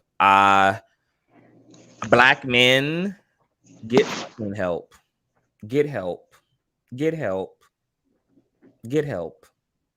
Get help. And it's most of y'all who don't think y'all need any fucking help, who actually need it the most. Get all of the help in the world. Don't let the system tell you, even if the system, and it is rewarding y'all with music contracts, it's rewarding y'all with Hollywood opportunities. Even with all that being said, they are rewarding sickness, baby. And I know that that's one of the reasons why Black men's community can't see their sickness. It's because they're being rewarded by their own community. They're being rewarded by the larger system, while at the same time being exploited and destroyed by it. It's an interesting dichotomy. Black men need help, and Black women need to stay away from intimate relationships to the collective Black men's community until Black men show themselves worthy, and Black women who have internalized misogyny and have internalized patriarchy, who have internalized sexualized toxic masculinity and hypermasculinity and performative masculinity. You need to do the work and uproot that shit, because those two forces are collaborating together to create the perpetual chaos in our communities. The community got work to do, and it's just and all of it is interwoven, as you can see, even in the situations tonight with this poor woman who lost her life at her husband's hands. We got to see homophobia colluding with toxic masculinity, and the ideals around sexuality is all a part of the whole. It's all a part of the whole. Look at how one variable is working with another, that's working with another, that's working with another to create TikTok boom. It's sickening. It's sickening. And we all have a role to play in making things better in our community. Every last single one of us. Every last single one of us. So shout out to Gunplay's wife. By the mercy of God, that situation didn't end up worse than what it was. But like I said, baby, it might be just the beginning, because the second woman we spoke about also was in the process of divorcing her husband, had put up a TPO, just like Gunplay's wife plans on doing. And we saw that was only the beginning, obviously. She had to fight from the moment that she decided to separate. So that's why I said that I hope that Gunplay's wife, I hope that she puts a lot of degrees of separation between her and her husband. And y'all in the replay and all that, tell me what y'all all think. Share. This was a great live. Stay encouraged, do the work, encourage everybody else to do the fucking work. Keep your foot on the system's neck. And we'll continue these conversations. I'll see y'all later today for Hot Topics at 7 p.m. The watch page is already set. Make sure you set your reminders and go ahead and thumbs up ahead of time and share. And I love you all. And God bless you all. Good night.